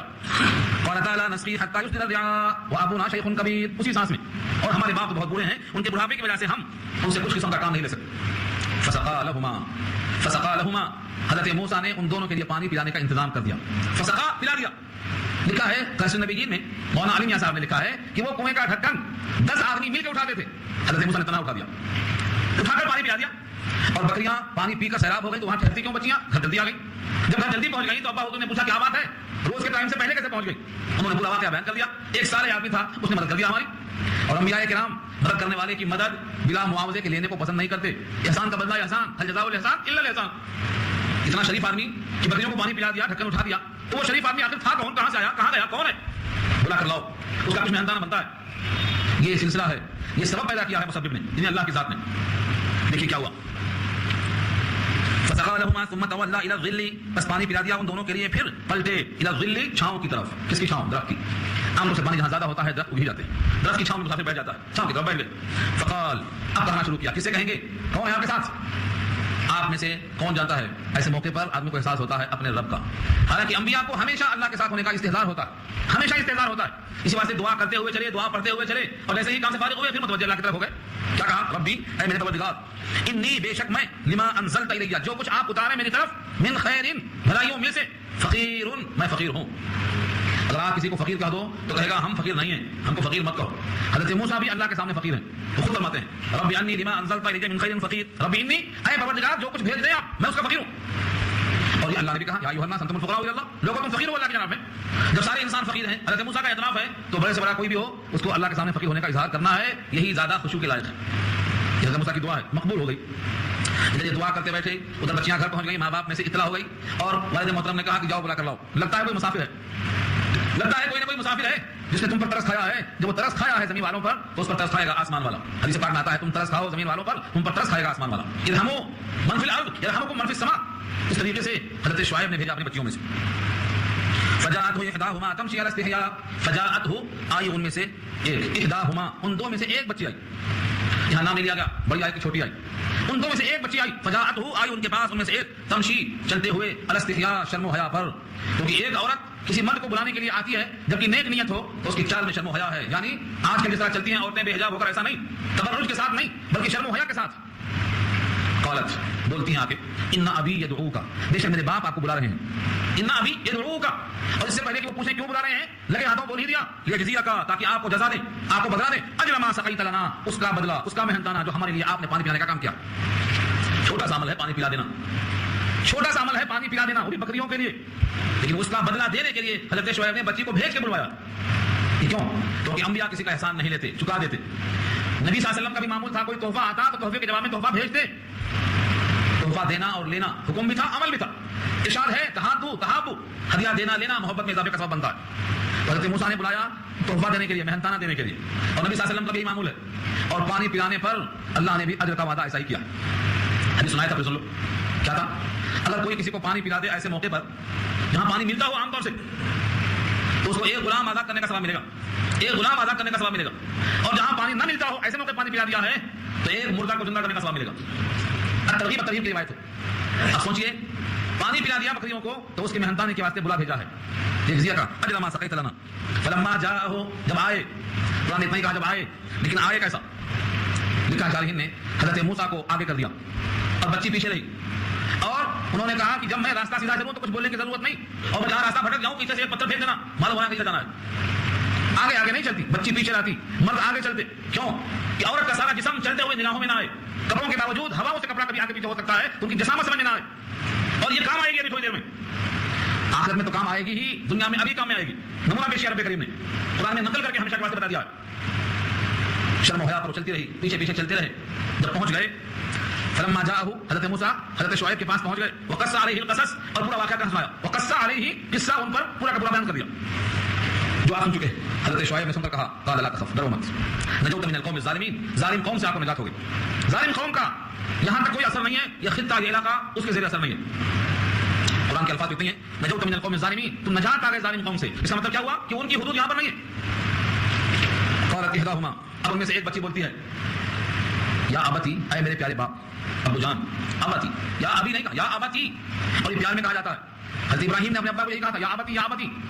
سورۃ مریم دیکھو, یا ابتی, مسلسل وہی جملہ. یہاں بھی بچی نے کہا یا ابتی, اے میرے پیارے باپ, استاجرہ, اس کو اجرت پہ رکھ لو, استاجرہ, اجرت پہ ان کو رکھ لو, یعنی کام کرنے کے لائق ہے, ان کو رکھ لیا جائے. ان خیر من استاجرت القوی الامین, بے شک بہترین آدمی, بے شک بہترین شخص جس کو اجرت پر رکھا جائے. اس میں دو صفتیں ہیں, ایک القوی اور ایک الامین. کوئی نوکر رکھنا, کوئی مزدور رکھنا, کوئی ملازم رکھنا, کوئی کام کرنے والے کو رکھنا, تو دو صفتیں دیکھ لینا. یہ دو صفتیں کیا ہیں, القوی اور الامین. امانت دار ہے کیا اور قوت والا ہے کیا. بیٹی نے کہا میرے ابا جان, بہترین آدمی جسے کام پہ لگایا جائے وہ یہی ہوتا ہے کہ اس میں قوت بھی ہو, یعنی کام کرنے کا سلیقہ ہو, اور امین کا مطلب امانت دار ہو. اب یہاں سوال پیدا ہوتا ہے کہ اس بچی نے کیسے کہا کہ امانت دار بھی ہیں یا قوت والے بھی ہیں, کیسے کہا. شارحین یہیں سے نقل کرتے ہیں, قوت تو دیکھا ڈھکن اٹھاتے ہوئے, اور امانت دیکھا پیچھے پیچھے چلتے ہوئے نہیں, آگے چلایا ان کو. امانت آنکھوں کی جو امانت سمجھ سکتا ہے, جو اپنی آنکھوں کی نظروں میں خیانت کرنے کو برداشت نہیں کر سکتا ہے, وہ بڑا خیانت کیسے کر سکتا ہے. جبکہ آنکھوں کی خیانت ایسی ہے کہ سوائے اللہ کے دوسرا کوئی نہیں جانتا. آنکھوں کی خیانت اللہ فرماتے ہیں یعلم خائنۃ الاعین وما تخفی الصدور, وہ آنکھوں کی خیانت جانتے ہیں. آنکھوں کی خیانت کو برداشت نہیں کیا, ان کو پیچھے کر کے خود آگے چلے. یہ امانت ہے, اور قوت ہے ڈھکن کا اٹھا دینا. ان دونوں کو دیکھ کر سفارش کر دیا. دیکھو امانت دنیا میں کام آئی نہیں آئی, دنیا میں کام آئی امانت. حدیث پاک میں آتا ہے التاجر الصدوق الامین مع النبیین, سچا تاجر جو امانت دار تاجر ہے وہ نبیوں کے ساتھ قیامت میں ہوگا. تو دنیا میں امانت کام میں آتی اور آخرت میں انبیاء کے ساتھ صحبت ملتی. اب کیا جائے امانت دار کو, اور آج بھی بہترین تاجر وہی ہے جو امانت داری کو اختیار کرتا. ہاں, جس میں ایمانداری آ گئی, تاجرانہ کام آگے نکل سکتا ہے. جب قوم کو بھروسہ آ جائے گا وہی تاجر نکل کے سامنے آتا ہے. حضرت شعیب نے پیشکش کر دی, اپنی بچی کی بات کو تسلیم کر لیا. ایک نبی کی سفارش ایک نبی سے ہو رہی ہے, اور نبی نے دونوں ریزن یعنی قوت اور امانت کو محسوس کر لیا, پیشکش کر دیا. قال انی اريد ان انكح احدى ابنتي هاتين, کہا بے شک میں ارادہ کرتا ہوں کہ نکاح کر دوں تجھ سے اپنے دو بچیوں میں سے کسی ایک کا. احدى ابنتي, میری دو بیٹیوں میں سے ایک کا تجھ سے نکاح کر دوں. ہاتین, اس شرط پر, على ان تاجرني 8 حجاج, اس شرط پر کہ تم 8 سال تک میرے پاس اجرت پر کام کرو. میں کہا ملے گا, 1 دن 2 دن 3 دن نہیں, 8 سال. على ان تأمرني على ان تاجرني 8 حجج, 8 حجج مانے سال, 8 سال تک تم کام کرو. کیا حکمت ہے, کیا مصلحت ہے. 8 سال یہاں رہ گئے تو وہ قصہ وہاں دفن ہو جائے گا, سب بھول جائیں گے, قصہ پارینہ ہو جائے گا, اور 8 سال میں کچھ مقصد ہے وہ پورا ہو جائے گا, اور طویل صحبت میں دونوں کی قربت بڑھ جائے گی, دونوں کے رشتے نبھنے میں آسانی ہو جائے گی, ایک دوسرے کو اچھا پہچان سکیں گے. 8 سال کی شرط لگا. قرآن نے کہا فَإِنْ أَتْمَمْتَ عَشْرًا فَمِنْ عِنْدِكَ, اور اگر آپ پورا کر دیں 10 سال, اتممتا اتمام کریں, تکمیل کریں, عشرًا پورے 10 سال, فَمِنْ عِنْدِكَ, تو یہ آپ کی طرف سے احسان ہوگا. وما اريد ان اشق عليك, اور میں نہیں چاہتا ہوں کہ تم پر مشقت ڈالوں. ان اشق عليك, تم پر مشقت ڈالنا میرا ارادہ نہیں ہے, مشقت میں تم کو ڈالنا نہیں چاہتا ہوں. ستجدنی انشاءاللہ, ان قریب مجھ کو آپ پائیں گے انشاءاللہ. دیکھا آپ نے انشاءاللہ کی قوت, دیکھا آپ نے. یہ کون ہے بولنے والے, نبی ہیں, یہ نبی ہیں, حضرت شعیب ہیں. یہ کہتے ہیں ان قریب مجھ کو آپ پائیں گے اگر اللہ نے چاہا. من الصالحین, پاک باز میں سے, خوش معاملہ میں سے, یعنی میں گھڑی گھڑی تنگ نہیں کروں گا. اس معلوم میں ہوا صحیح مالک وہ ہے جو نوکر کو گھڑی گھڑی تنگ نہ کرے, بار بار پریشان نہ کرے, خوش معاملہ لگی. اس لیے ایک واقعہ سنا دوں حدیث کی شکل میں. اس صاحب کو دیکھا نبی صلی اللہ علیہ وسلم نے, غلام کو پیٹ رہے تھے, غلام کو پیٹ رہے تھے, غلام تڑپ رہا تھا. آقا گزر رہے تھے, صرف اتنا فرمایا کہ تو جتنا اس غلام پر قادر ہے اس سے زیادہ تجھ پر تیرا مالک قادر ہے. تو اس کا مالک ہے اور تیرا بھی ایک مالک ہے. تو جتنا اس پر مالک ہے اور قادر ہے, تیرا خدا تجھ پر اس سے زیادہ مالک ہے. یہ جملہ سن کر ان کے دماغ میں خبری مچ گئی, کیا کرنا چاہیے. کہا پھر کیسا حساب کیسا ہوگا, یہ تو میرا غلام ہے. فرمایا نبی صلی اللہ علیہ وسلم نے اس کی سزا اس پر تم نے دی ہے, بلندے مارے ہیں, اور اس کا جرم دونوں تولا جائے گا, دونوں تولا جائے گا. اگر ان کی غلطی کے بقدر ہے تیری سزا تو برابر برابر, اور اگر تیری سزا کم ہے, اس کی غلطی زیادہ ہے تو اس سے تجھ کو ملے گا, اور اگر اس کی غلطی کم ہے تیری سزا زیادہ ہے تو تجھ سے مواخذہ ہوگا. رونا شروع کر دیا. انہوں نے کہا اللہ کے نبی اسے بچنے کی شکل کیا ہے. اس سے اچھا تو یہ ہے کہ میں اس غلام کو آزاد کر دوں, نہ قصہ رہے نہ مواخذہ شروع. اسی دم انہوں نے اس کو آزاد کر دیا. تو غلاموں کے ساتھ نوکروں کے ساتھ خوش معاملہ ہونا انبیاء کی سنت. یہی کہا شعیب علیہ السلام نے کہ تم مجھ کو نہیں پاؤ گے کسی قسم سے معاملات میں کمی کوتاہی کرنے والا. انشاءاللہ شرط لگا, لیکن انشاءاللہ بڑا بھروسہ ہونے کے باوجود بھی انشاءاللہ کہنا چاہیے. انشاءاللہ کی پوری بحث سورہ کہف میں آ چکی ہے. سلیمان نے انشاءاللہ کہنا نہیں یاد آیا, بھول گئے, تو 100 بیوی میں سے ایک بچے پیدا نہیں ہوئے, ایک بچے.